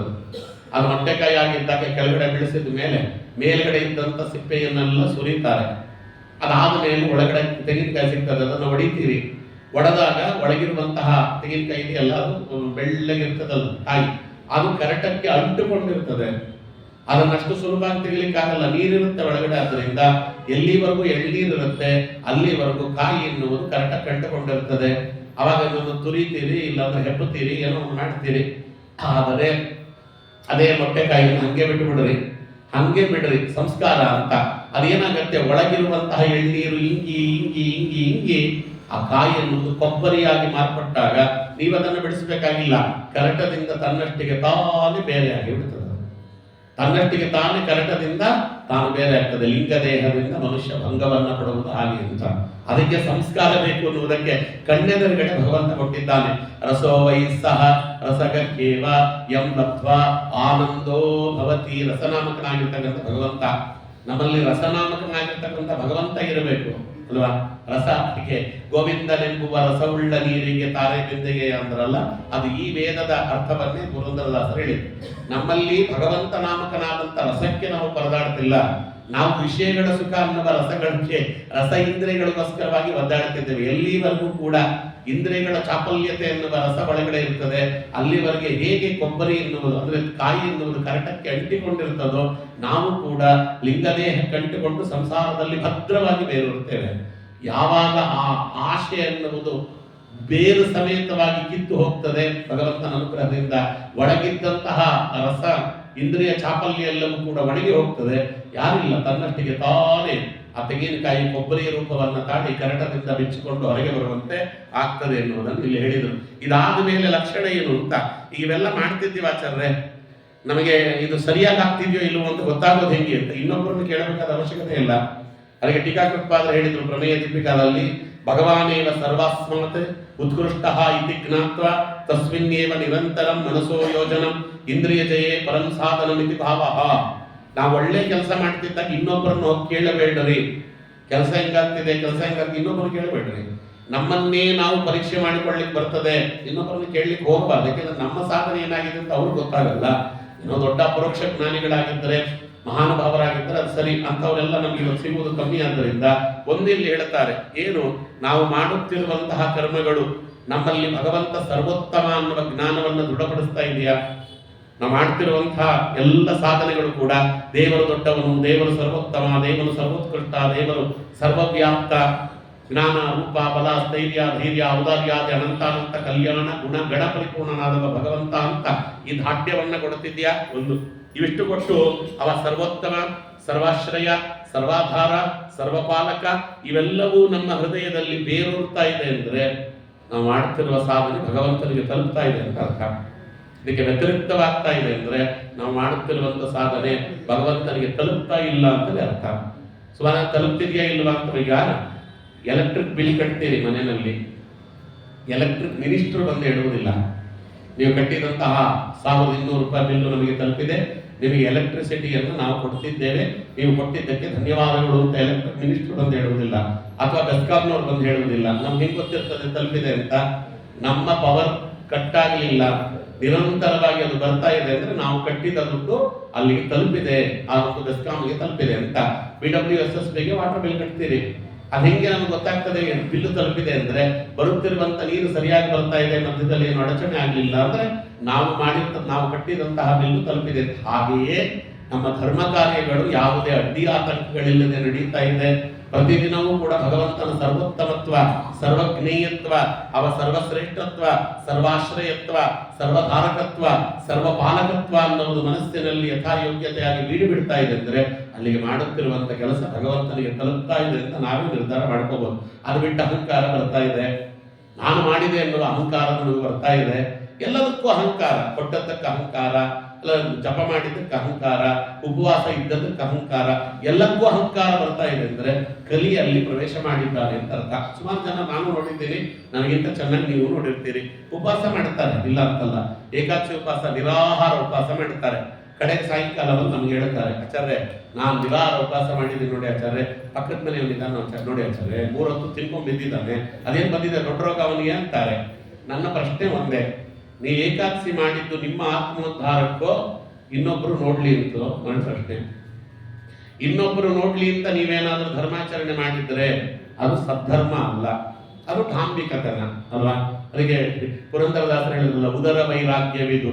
ಅದೇ ಮಾತೆ, ಅದೇ ಉದಯ ಕಾಲದಲ್ಲೆದ್ದು ಗಡಗಡ ನಡುಗುತ್ತ ನದಿಯಲ್ಲಿ ನಿಂದೆವೆಂದು ಹಿಗ್ಗುತ್ತಲಿ ಅಲ್ವಾ? ಮದ ಮಾತ್ಸರ್ಯಗಳ ಒಳಗೆ ತುಂಬಿಟ್ಟುಕೊಂಡು ಬದಿಯೊಳಗೆ ಇದ್ದವಾಗ ಆಶ್ಚರ್ಯ ತೋರುವುದು. ಕಂಚುಗಾರನ ಬಿಡಾರದಂದಲಿ ಕಂಚು ಹಿತಾಳೆ ಪ್ರತಿಮೆಯ ನೆರಹಿ ಮಿಂಚಬೇಕೆಂದು ದೀಪವನ್ನೇ ಹಚ್ಚಿ ವಂಚನೆಯಿಂದಲೇ ಪೂಜೆಯ ಮಾಡುವುದು. ಪೂಜೆ ಮಾಡ್ತಿರೋದು ಭಕ್ತಿಯಿಂದಲ್ಲ, ಇವಾಗ ಇನ್ನೊಬ್ರು ಹೊಟ್ಟೆ ಉರ್ಕೊಳ್ಳಿ ಅಂತ ಪೂಜೆ ಮಾಡ್ತಾ ಇರೋದು. ನಮ್ಮನೆಗೆ ಪೂಜೆ ಎಲ್ಲರೂ ಭಕ್ತಿಯಿಂದ ಪೂಜೆ ಮಾಡ್ತಾರೆ ಅನ್ಕೋಬೇಡ್ರಿ. ವರಮಹಾಲಕ್ಷ್ಮಿ ಹಬ್ಬ ಅದಕ್ಕೆಲ್ಲರನ್ನೂ ಅಷ್ಟಮುಖ ಕರೆಯೋದು, ಸತ್ಯನಾರಾಯಣ ದೇವರ ಪೂಜೆ ಅದಕ್ಕೆಲ್ಲರನ್ನೂ ಕರೆಯೋದು, ಅವೆಲ್ಲ ಕರೆಯೋದೇ ನಮ್ಮ ಮೇಲೆ ವಿಶ್ವಾಸ ಪ್ರೀತಿಯಿಂದ ಅನ್ಕೊಂಡ್ಬಿಡ್ಬೇಡ್ರಿ. ನಮ್ಮಲ್ಲಿ ಎಷ್ಟು ಇದೆ, ನಮ್ಮಲ್ಲಿ ಸಂಪತ್ತು, ನಾವು ಹೇಗೆ ಮಾಡ್ತಿದ್ದೀವಿ ನೀವು ಮಾಡ್ತೀರಿ ನಿಮ್ಮ ಯೋಗ್ಯತೆಗೆ, ನಾವು ಹೆಂಗೆ ಮಾಡ್ತಿದ್ದೀವಿ ನೋಡಿ ಅಂತ ಇನ್ನೊಬ್ಬರಿಗೆ ತೋರಿಸಿ ಅವ್ರು ಹೊಟ್ಟೆ ಉರ್ಕೊಂಡ್ರೆ ಇವ್ರಿಗೆ ಸಮಾಧಾನ ಆಗ್ತದೆ. ಇದು ನಾವು ಮಾಡುತ್ತಿರುವಂತಹ ಕಾರ್ಯಗಳು. ಪಾಪ ಬರ್ತದೋ ಪುಣ್ಯ ಬರ್ತದೋ ಅಂತ ಕೇಳಿದ್ರೆ ಅದಕ್ಕೋಸ್ಕರವಾಗಿ ಹೇಳಿದ್ದು, ನಾವು ಮಾಡುವ ಪುಣ್ಯ ಕಾರ್ಯವೇ ಎಷ್ಟೋ ಸತಿ ನಮಗೆ ಪಾಪ ತಂದು ಕೊಡುತ್ತದೆ, ಹಿಂದಿನ ಭಾವ ಅನ್ನುವುದು ಸರಿಯಾಗಿಲ್ಲದೆ ಹೋದರೆ ಅನ್ನೋದು ಇಲ್ಲಿ ನಾವು ಅದನ್ನು ತಿಳಿಯಬೇಕು. ಯಾವುದು ಮಾಡಿದರೂ ಕೂಡ ಭಗವದ್ ಅರ್ಪಣ ಬುದ್ಧಿಯಿಂದ ಮಾಡಲಿಲ್ಲ, ಭಗವಂತನ ಕೊಟ್ಟದ್ದನ್ನ ಭಗವಂತನಿಗೆ ಅರ್ಪಣೆ ಮಾಡ್ತಾ ಇದ್ದೇನೆ ಅಂತ ಹೇಳುವಾಗ ಮಾತ್ರ ಪ್ರತಿಯೊಬ್ಬರು ಹೇಳುವುದೇ ಭಗವತೋ ಬಲೇನ ಭಗವತೋ ವೀರ್ಯಣ ಭಗವದರ್ಪಣ ಭಾವೇನ ಭಗವದ್ ಕೈಂಕರ್ಯ ರೂಪೇಣ ಭಗವದ್ ಆರಾಧನೆಯನ್ನ ಎಲ್ಲವೂ ಕೂಡ ಭಗವತ ಮುಖ್ಯ ಪ್ರಾಣಾಂತರ್ಗತ ಲಕ್ಷ್ಮೀನಾರಾಯಣ ಪ್ರೇರಣ್ಯ ಲಕ್ಷ್ಮೀನಾರಾಯಣ ಪ್ರೀತ್ಯರ್ಥಂ ಧ್ಯಾನ ಆವಾಹನಾದಿ ಷೋಡಶೋಪಚಾರ ಪೂಜಾಂಚ ಕಲಿಷ್ಯೆ. ಇದನ್ನು ಹೇಳೋದಕ್ಕೇನಂತೆ ಪ್ರತಿಯೊಬ್ಬರು ಹೇಳ್ತಾರೆ ಅಲ್ಲ. ನಮಗೆ ಒಂದ್ಸತಿ ನಡೆದ ಘಟನೆ, ಗುರುಗಳ ಹತ್ರಕ್ಕೆ ಹೋಗ್ತಾ ಇದ್ದೆ, ಒಂದ್ ಕಡೆ ಸತ್ಯಾನಂದ ಪೂಜೆ ಕರ್ಕೊಂಡು ಹೋಗಿದ್ರು. ಸಂಕಲ್ಪ ಮಾಡಿಸ್ಬೇಕು ಅಂತ ಕೇಳಬೇಕಲ್ಲ, ನಾವೆಲ್ಲ ಸಂಕಲ್ಪ ಮಾಡ್ಬೇಕಾದ್ರೆ ಕೇಳಬೇಕು. ಜ್ಞಾನ ಭಕ್ತಿ ವೈರಾಗ್ಯ ಸಿದ್ಧಾರ್ಥ ಅಂದ್ರೆ ಬೈತಾರೆ, ಮೊದಲಾಗ ಹೇಳಿದ್ ಕೇಳಿ ಆಚಾರ, ಆಮೇಲೆ ಜ್ಞಾನ ಭಕ್ತಿ ವೈರಾಗ್ಯ ಸಿದ್ಧಾರ್ಥ ಅಂತ ಆಚಾರ್ಯರು ಕೇಳಿದ್ರು. ಏನ್ ಸಂಕಲ್ಪ ಅಂತ ಕೇಳಿದ್ರು. ಎದುರುಗಡೆ ಮನೆ ಹುಡುಗ SSLC ಫೇಲ್ ಆಗಲಿ ಅಂತ ಸಂಕಲ್ಪ ಮಾಡಿ ಆಚಾರ್ಯ.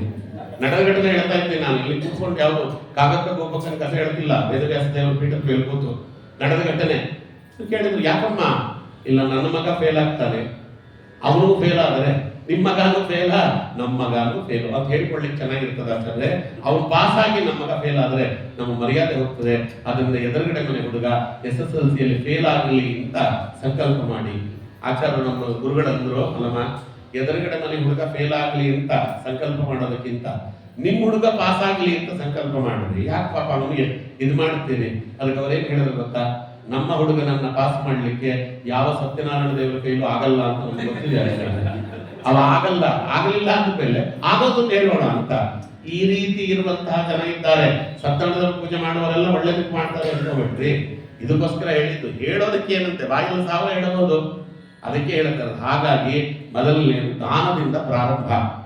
ಆಚಾರ್ಯರು ದಾನದ ಬಗ್ಗೆ ಸುಮಾರು ಪ್ರಮೇಯಗಳನ್ನು ಕೊಟ್ಟಿದ್ದಾರೆ. ನಾನು ದಾನದ ಬಗ್ಗೆ ಒಂದು ತಿಂಗಳು ಉಪನ್ಯಾಸ ಮಾಡಿದ್ದೇನೆ. ದಾನ ನೋಡಿ, ದಾನ ಅನ್ನುವುದು ಮೊದಲನೇದು. ಮತ್ತು ಇಲ್ಲಿ ನಮ್ಮ ಆಚಾರ್ಯರ ಚರಿತ್ರೆಯಲ್ಲೇ ನೋಡುತ್ತೇವೆ. ಆಚಾರ್ಯರ ಅವತಾರ ಮಾಡಿದ್ಮೇಲೆ ಹಾಲು ಕುಡಿಸ್ಬೇಕಲ್ಲ. ಹಾಲು ಕುಡಿಸ್ಬೇಕಾದ್ರೆ ವ್ಯವಸ್ಥೆ ತುಂಬಾ ಬಡತನ. ಅಲ್ಲಿ ಮಧ್ಯಗೇಹ ಭಟ್ರ ಮನೆಯಲ್ಲಿ ತುಂಬಾ ಬಡತನ. ಭಗವಂತ ಹಿಂಗೆ ವ್ಯವಸ್ಥೆ ಮಾಡ್ತಾನೆ ಅಂತ. ಪಾತುಂ ಪಯಾಂಸಿ ಶಿಶುವೇ ಕಿಲ ಗೋಪ್ರದೋಸ್ಮೈ ಪೂರ್ವಾಲಯ ಸ್ವಸುತ ಸೂನು ತಯಾ ಪ್ರಜಾತಃ ನಿರ್ವಾಣ ಹೇತುಮಭಿ ಅಲಭಿಷ್ಟ ಪರಾತ್ಮ ವಿದ್ಯಾಂ ದಾನಂ ಧ್ರುವಂ ಫಲತಿ ಪಾತ್ರ ಗುಣಾನುಕೂಲ್ಯ. ಒಂದೇ ಶ್ಲೋಕದಲ್ಲಿ ಮುಗಿಸಿಬಿಡ್ತಾರೆ ನಾರಾಯಣ ಪಂಡಿತಾಚಾರ್ಯರು. ಅದಕ್ಕೆ ಅಲ್ಲಿ ಪೂರ್ವಾಲಯ ಅಂತ ಅವರ ಹೆಸರು ಚೆನ್ನಾಗಿದೆ. ಪೂರ್ವಾಲಯ ಅನ್ನುವ ಬ್ರಾಹ್ಮಣರು ಅವರೇನು ಮಾಡಿದ್ರು ನೋಡಿ, ದಿನ ಎಷ್ಟು ಅಂತ ಹಾಲು ಕೊಡ್ಲಿಕ್ಕಾಗ್ತದೆ, ಅದು ಕೊಡೋರ್ಗೂ ಹಿಂಸೆ, ತಗೊಳ್ಳೋರ್ಗೂ ಹಿಂಸೆ. ಅದಕ್ಕೆ ಆ ಮಗುವಿಗೆ ಬೆಳೆಯಲಿಕ್ಕೆ ಅನುಕೂಲವಾಗಲಿ ಅಂತ ಒಂದು ಗೋವನ್ನ ದಾನ ಮಾಡಿದರಂತೆ. ಗೋದಾನ, ಹಾಲು ಕೊಡಲಿಕ್ಕೆ ಅನುಕೂಲವಾಗಲಿ. ಆ ಗೋವನ್ನ ಚೆನ್ನಾಗಿ ಪಾಲನೆ ಮಾಡಿಕೊಂಡ್ರಿ ಮನೆಯಲ್ಲಿ. ಆ ಗೋವಿನಿಂದ ಹಾಲನ್ನು ಕರೆಯಿರಿ, ಭಗವಂತನಿಗೆ ಅದನ್ನು ಅಭಿಷೇಕ ಮಾಡಿರಿ, ಅಭಿಷೇಕ ಮಾಡಿದ ಹಾಲನ್ನ ಮಗುವಿಗೆ ಕುಡಿಸ್ತೀರಿ ಅಂತ ಕೊಟ್ಟರಂತೆ. ಮಾಡಿದ್ದು ಒಂದು ಗೋದಾನ. ಅದರಿಂದ ಏನು ಫಲ ಬಂತು ಅನ್ನುವುದನ್ನ ವೇದಾಂಗ ತೀರ್ಥರು ಹೇಳ್ತಾರೆ. ವೇದಾಂಗ ತೀರ್ಥರು ಮೊದಲ ಬಾರಿಗೆ ಮಧ್ವ ವಿಜಯಕ್ಕೆ ವ್ಯಾಖ್ಯಾನ ಬರೆದ ಮಹಾನುಭಾವರು. ವಾದಿರಾಜ ಮಠದಲ್ಲಿ ವಾದಿರಾಜರಿಗಿಂತ 7 ತಲೆ ಹಿಂದಿನವರು ಅವ್ರದೇ. ಅವ್ರು ಹೇಳಿದ್ರು, ಅತ್ರ ಗೋಪ್ರದಾನ ಶಿಶೋ ಉತ್ತಮ ಪಾತ್ರತ್ವಾತ್ ಗೋಪ್ರದ ಪೂರ್ವಾಲಯ ಕ್ಷಿಪ್ರಂ ಸ್ವಸುತ ಸೂನುತ್ವೇನ ಪ್ರಜಾತಃ ಶ್ರೀಮಧ್ವ ಶಿಷ್ಯೋ ಭೂತ್ವ ಪರಮಾತ್ಮತತ್ವಂ ಜ್ಞಾತ್ವ ಕ್ರಮೇಣ ಮುಕ್ತೋ ಭೂತಿಥಿ ಭಾವ ಅಂತ ಬರೀತಾರೆ. ಅವರು ವಯಸ್ಸಾಗಿತ್ತಂತೆ ದಾನ ಮಾಡಿದಾಗ ವಯಸ್ಸಾಗಿತ್ತು. ಹಾಗಾಗಿ ದಾನ ಮಾಡಿದ್ರು. ದಾನ ಮಾಡಿದ ಮೇಲೆ ಅವರು ಪ್ರಾಣ ಬಿಟ್ಟರು. ಅವಾಗ ಇನ್ನು ಮಧ್ವಾಚಾರ್ಯರ ಮತ ಅನ್ನೋದು ಪ್ರಚುರಕ್ಕೆ ಬಂದಿರಲಿಲ್ಲ. ಆಚಾರ್ಯರ ಮಗು 3-4 ತಿಂಗಳ ಮಗು, ಅವರು ಪ್ರಾಣ ಬಿಟ್ಟು ತನ್ನ ಮಗನಿಗೆ ಮಗನಾಗಿ ಹುಟ್ಟಿದ್ರು ಮುಂದೆ. ಅಷ್ಟೊತ್ತಿಗೆ ಆಚಾರ್ಯರ ಶಾಸ್ತ್ರ ಅನ್ನೋದು ಪ್ರಚುರಕ್ಕೆ ಬಂದಿತ್ತು. ಅವರು ಮಧ್ವಾಚಾರ್ಯರ ಶಿಷ್ಯರಾಗಿ ಆಚಾರ್ಯರ ಶಾಸ್ತ್ರವನ್ನು ಅವಲಂಬಿಸಿದ್ರು. ವೈಕುಂಠಕ್ಕೆ ಹೋಗಿಬಿಟ್ರಂತೆ. ಮಾಡಿದ್ದು ಒಂದು ಗೋದಾನ, ಅವರು ಪಡೆದದ್ದು ವೈಕುಂಠ. ದಾನಂ ಧ್ರುವಂ ಫಲತಿ ಪಾತ್ರ ಗುಣಾನುಕೂಲ್ಯ. ಅದಕ್ಕೆ ಪಾತ್ರರು ಸಿಕ್ಕಾಗ ಯಾವತ್ತೂ ತಪ್ಪಿಸಿಕೊಳ್ಳಬೇಡಿ. ಆಚಾರ್ಯರು ಇದೇ ಮಾತನ್ನ ಆ ಒಬ್ಬ ಶೆಟ್ಟಿ ಹೇಳ್ತಾರಲ್ಲ, ಅದೊಂದು ಎತ್ತನ್ನ ಅವರು ತಗೊಂಡು ಬಂದಿದ್ರು ನೋಡಿ. ಅದು ಕಥೆ.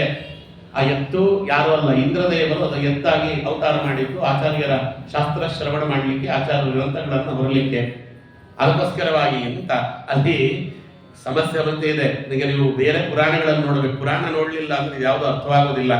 ಸಮಸ್ಯೆ ಆಗೋದೇನು ಅಂತ ಕೇಳಿದ್ರೆ ನೋಡ್ರಿ, ಯಾರೇ ಆಗಲಿ ತಮಗೆ ಬಂದಂಥ ವಿದ್ಯೆ ಇದೆಯಲ್ಲ, ತಮಗೆ ಬಂದಂಥ ವಿದ್ಯೆಯನ್ನ ಯಾರಿಗಾದ್ರೂ ಒಬ್ಬರಿಗಾದ್ರೂ ಕೂಡ ಉಪದೇಶ ಮಾಡಲೇಬೇಕು. ಉಪದೇಶ ಮಾಡದೆ ಅವ ಹೋಗಿಬಿಟ್ಟ ಅಂದ್ರೆ, ಅವನ ವಿದ್ಯೆಯನ್ನ ಉಪದೇಶ ಮಾಡದೆ ಅವನು ಹೋಗಿಬಿಟ್ಟ ಅಂದ್ರೆ 66 ಕೋಟಿ ಸಾವಿರ ವರ್ಷಗಳ ಕಾಲ ಮಲಮೂತ್ರದಲ್ಲಿ ಕೀಟವಾಗಿ ಬೀಳುತ್ತಾನೆ ಅಂತ ಗರುಡ ಪುರಾಣ ಹೇಳ್ತದೆ. 60 ಕೋಟಿ ವರ್ಷೇಣ ಕೀಟೆ ಮಲಮೂತ್ರವತ್. ನೋಡಿ, ಅದಕ್ಕೋಸ್ಕರವಾಗಿ ಭಗವಂತ 625 ವರ್ಷಗಳ ಕಾಲ ಅಧ್ಯಯನ ಮಾಡಿದ್ದಾರೆ. ಭೀಷ್ಮಾಚಾರ್ಯರು ಹಂಗೆ ಹೋಗಿಬಿಟ್ರೆ ಇನ್ನು ಅವರೇನಾದ್ರು ಮಲಮೂತ್ರದಲ್ಲಿ ಕೀಟವಾಗಿ ಬೀಳಬೇಕಾದ ಪರಿಸ್ಥಿತಿ ಬರ್ತದೆ ಅಂತಲೇ ಧರ್ಮರಾಜನಲ್ಲಿ ಸಂಶಯ ಉಂಟಾಗಿ, ಸಂಶಯವನ್ನ ತಾನು ಮಾತಾಡಿದ್ರು, ಭೀಮ ಮಾತಾಡಿದ್ರು, ಅರ್ಜುನ ಮಾತಾಡಿದ್ರು, ಯಾರು ಹೇಳಿದ್ರು ಧರ್ಮರಾಜ ಒಪ್ಪದೇ ಇರುವಂತ ಸ್ಥಿತಿಗತಿಯನ್ನು ತಂದು ಧರ್ಮರಾಜನನ್ನು ಕರ್ಕೊಂಡೋಗಿ ಭೀಷ್ಮಾಚಾರ್ಯರ ಮುಂದೆ ನಿಲ್ಲಿಸಿ ಭೀಷ್ಮಾಚಾರ್ಯ ಹೇಳಿದ್ರು, ನಾನಿಲ್ಲಿ ಉಪದೇಶ ಮಾಡಲೋ ಕೃಷ್ಣ, ನನ್ನ ಮೈಯಲ್ಲಿ ರೋಮದೊಳಗೆ ಅರ್ಜುನ ಬಿಟ್ಟ ಬಾಣ ಒಳಗಡೆ ಹೊಕ್ಕಿದೆ, ಒಳಗಡೆ ಬಂದು ತೊಟ್ಟು ರಕ್ತ ಇಲ್ಲ, ಅಂಗಂಟಲ್ಲಿ ಒಣಗಿ ಬರ್ತಾ ಇದೆ, ನಾನು ಮಾತಾಡ್ಲಿಕ್ಕೆ ಆಗಲ್ಲ, ಉಪದೇಶ ಎಲ್ಲಿಂದ ಮಾಡಲಿ? ಕೃಷ್ಣ ಹೇಳ್ತಾನೆ, ತಲೆ ಕೆಡಿಸ್ಕೊಳ್ಳಬೇಡ ಭೀಷ್ಮ, ನಾನು ನಿನ್ನೊಳಗೆ ಪ್ರವೇಶ ಮಾಡುತ್ತೇನೆ, ನಾನು ನಿನ್ನೊಳಗೆ ಪ್ರವೇಶ ಮಾಡಿ ಉಪದೇಶ ಮಾಡಿಸ್ತೇನೆ, ಯೋಚನೆ ಮಾಡಬೇಡ ಅಂತ ಅವರ ಒಳಗೆ ಪ್ರವೇಶ ಮಾಡಿ ಭೀಷ್ಮಾಚಾರ್ಯರಿಂದ ಅನುಶಾಸನಿಕ ಪರ್ವ. ನೋಡಿ, ಇಡೀ ಮಹಾಭಾರತದಲ್ಲಿ ಭೀಷ್ಮಾಚಾರ್ಯರ ಉಪದೇಶಕ್ಕೆ 2 ಪರ್ವ ಇಟ್ಟುಬಿಟ್ಟ ಸ್ವಾಮಿ. ಶಾಂತಿ ಪರ್ವ, ಅನುಶಾಸನಿಕ ಪರ್ವ. 18 ಪರ್ವದಲ್ಲಿ 2 ಪರ್ವ ಬರೀ ಭೀಷ್ಮಾಚಾರ್ಯ ಉಪದೇಶಕ್ಕೆ. ಅವೆರಡು ಪರ್ವಗಳನ್ನು ಉಪದೇಶ ಮಾಡಿಸಿ ಅವೆರಡು ಪರ್ವದಿಂದ ಬಂದಂತ ಜ್ಞಾನ ಲೋಕಕ್ಕೆ ಉಳಿಯುವಂತೆ ಮಾಡಿ ಭೀಷ್ಮಾಚಾರ್ಯರಿಗೆ ಅವರಿಗೆ ದ್ಯುನಾಮಕ ವಸುವಿನ ಪಟ್ಟ ಶಾಶ್ವತವಾಗಿ ಉಳಿಯುವಂತೆ ಮಾಡಿದ. ಇದೇ ಕೆಲಸ ಆಗಿತ್ತು ಅರ್ಜುನನಿಗೆ. ಅರ್ಜುನ ಬಹಳ ತತ್ವಗಳನ್ನು ಕೇಳಿದವ, ಕೃಷ್ಣನಿಂದ ಭಗವದ್ಗೀತೆ ಕೇಳಿದವ, ಆಮೇಲೆ ಅಡುಗೀತೆ ಕೇಳಿದವ, ಕೃಷ್ಣನ ಬಳಿಯಲ್ಲಿ ಸುಮಾರು ಕೇಳಿದ. ಭೀಮಸೇನ ದೇವರಿಂದ ಅವರು ಸುಮಾರು ಉಪದೇಶಗಳನ್ನು ಕೇಳಿದವ. ಅವನು ಯಾರಿಗೂ ಉಪದೇಶ ಮಾಡುವಂತ ಪರಿಸ್ಥಿತಿಯೇ ಬರಲಿಲ್ಲ. ಆವಾಗ ಅವನು ಕೇಳಿದನಂತೆ, ಅಣ್ಣ, ಇದು ಯಾರಿಗಾದ್ರೂ ಕಲಿತ ವಿದ್ಯೆಯನ್ನು ಒಬ್ಬರಿಗಾದ್ರೂ ಕೂಡ ಉಪದೇಶ ಮಾಡಲಿಲ್ಲ, ಪ್ರವಚನ ಮಾಡಲಿಲ್ಲ ಅಂತಂದ್ರೆ, ಪ್ರವಚನ ಮಾಡುವುದು ಬ್ರಾಹ್ಮಣರ ಸಮಸ್ಯೆ ಇಲ್ಲ, ಅವ್ರು ಪಾಠ ಪ್ರವಚನ ಮಾಡಿಬಿಡ್ತಾರೆ, ಅವರಿಗೆ ಸಮಸ್ಯೆ ಬರುವುದಿಲ್ಲ. ಕ್ಷತ್ರಿಯರಿಗೆ ಸಮಸ್ಯೆ ಆಗ್ತದೆ. ಯಾಕೆ ಬರೋರೆಲ್ಲ ಬ್ರಾಹ್ಮಣರ ಹತ್ರಕ್ಕೆ ಹೋಗ್ತಾರೆ, ಈಗ ಕೇಳಲಿಕ್ಕೆ ಪುರಾಣ ಪುಣ್ಯಕಥೆಗಳ ಉಪದೇಶಗಳನ್ನ. ಕ್ಷತ್ರಿಯರ ಹತ್ರಕ್ಕೆ ಯಾರು ಬರುವುದಿಲ್ಲ. ಇಲ್ಲಿಗೆ ದೊಡ್ಡವರು ಯಾರು ಬಂದ್ರು ಧರ್ಮರಾಜನ ಹತ್ರಕ್ಕೆ ಹೋಗ್ತಿದ್ರು, ಇಲ್ಲ ಅಂತಂದ್ರೆ ಭೀಮಸೇನ ದೇವರ ಹತ್ರಕ್ಕೆ ಹೋಗ್ತಿದ್ರು. ರಾಜ ಯುವರಾಜ ಅರ್ಜುನನ ಹತ್ರಕ್ಕೆ ಯಾಕೆ ಬರ್ತಿರ್ಲಿಲ್ಲ. ಈಗ ಅವ್ರು ಕೇಳಿದ, ಅಣ್ಣ ಹಿಂಗಾಗಿದೆ ಪರಿಸ್ಥಿತಿ, ಏನು ಮಾಡಬೇಕು ಅಂತ, ಅದಕ್ಕೊಂದು ಅವಕಾಶ ಕೊಡು. ಏನು ಅಂದ್ರೆ, ನಾ ಕಲಿತಂತ ವಿದ್ಯೆ, ನಿನ್ನಿಂದ ಮತ್ತೆ ಕೃಷ್ಣನಿಂದ ಕಲಿತಂತ ವಿದ್ಯೆ ಏನಾದರೂ ಮಾಡಿ ಸಜ್ಜನರಿಗೆ ತಲುಪುವಂತೆ ನಾನು ಅದನ್ನು ಮಾಡಬೇಕು. ಉತ್ತುಂಗ ಶೃಂಗಲಸಿತಸ್ಯ ಮಹಿಷ್ಟ ಮೂರ್ತೆ ಪಾದಾವೃತಾವಲಿ ತುಲಸ್ಯ ಸರೇಂದ್ರ ಕಸ್ಯ ಆಶ್ರಿತ್ಯ ತಸ್ಯ ಶುಶುಭೆ ವಯಮೈಕದೇಶಂ ಆಲೋ ದಿವಾಕರ ಇವೋದಯ ಪರ್ವತಸ್ಯ. ಅವರು ಶಬ್ದ ವರ್ಣನೆಯನ್ನು ಸುವರ್ಣ ವಿಜಯದಲ್ಲಿ ಮಾಡ್ತಾರೆ. ನೋಡಿ, ಪವಮಾನ ಸೂಕ್ತ ಇದೆಯಲ್ಲ, ಆ ಪವಮಾನ ಮಂಡಲದಲ್ಲಿ ಅಸಿತ ಋಷಿಗಳಿಗೆ ದೃಷ್ಟವಾದ 16ನೇ ವರ್ಗದ ಕೊನೆಯ 3 ಮಂತ್ರಗಳು ಇಂದ್ರದೇವರು ಆಚಾರ್ಯರ ಸೇವೆಗೆ ಅಂತ ವೃಷಭನಾಗಿ ಬಂದರು ಅನ್ನುವುದನ್ನು ಹೇಳ್ತದೆ. ಓಂ ಇಂದ್ರಾಯ ಸೋಮ ಪವಸೆ ದೇವೇಭ್ಯಃ ಸದಾಮಾದ್ಯಾಃ ಇಂದೋ ವಾಜಿಂ ಸಿಶಾಸಸೆ ಅಸ್ಯ ಭೀತ್ವಾ ಮದಾನಾಂ ಇಂದ್ರೋ ವೃತ್ರಾಣ್ಯ ಪ್ರತಿಜಗಾನ ಜಗನ್ಯಚ್ಚುನು.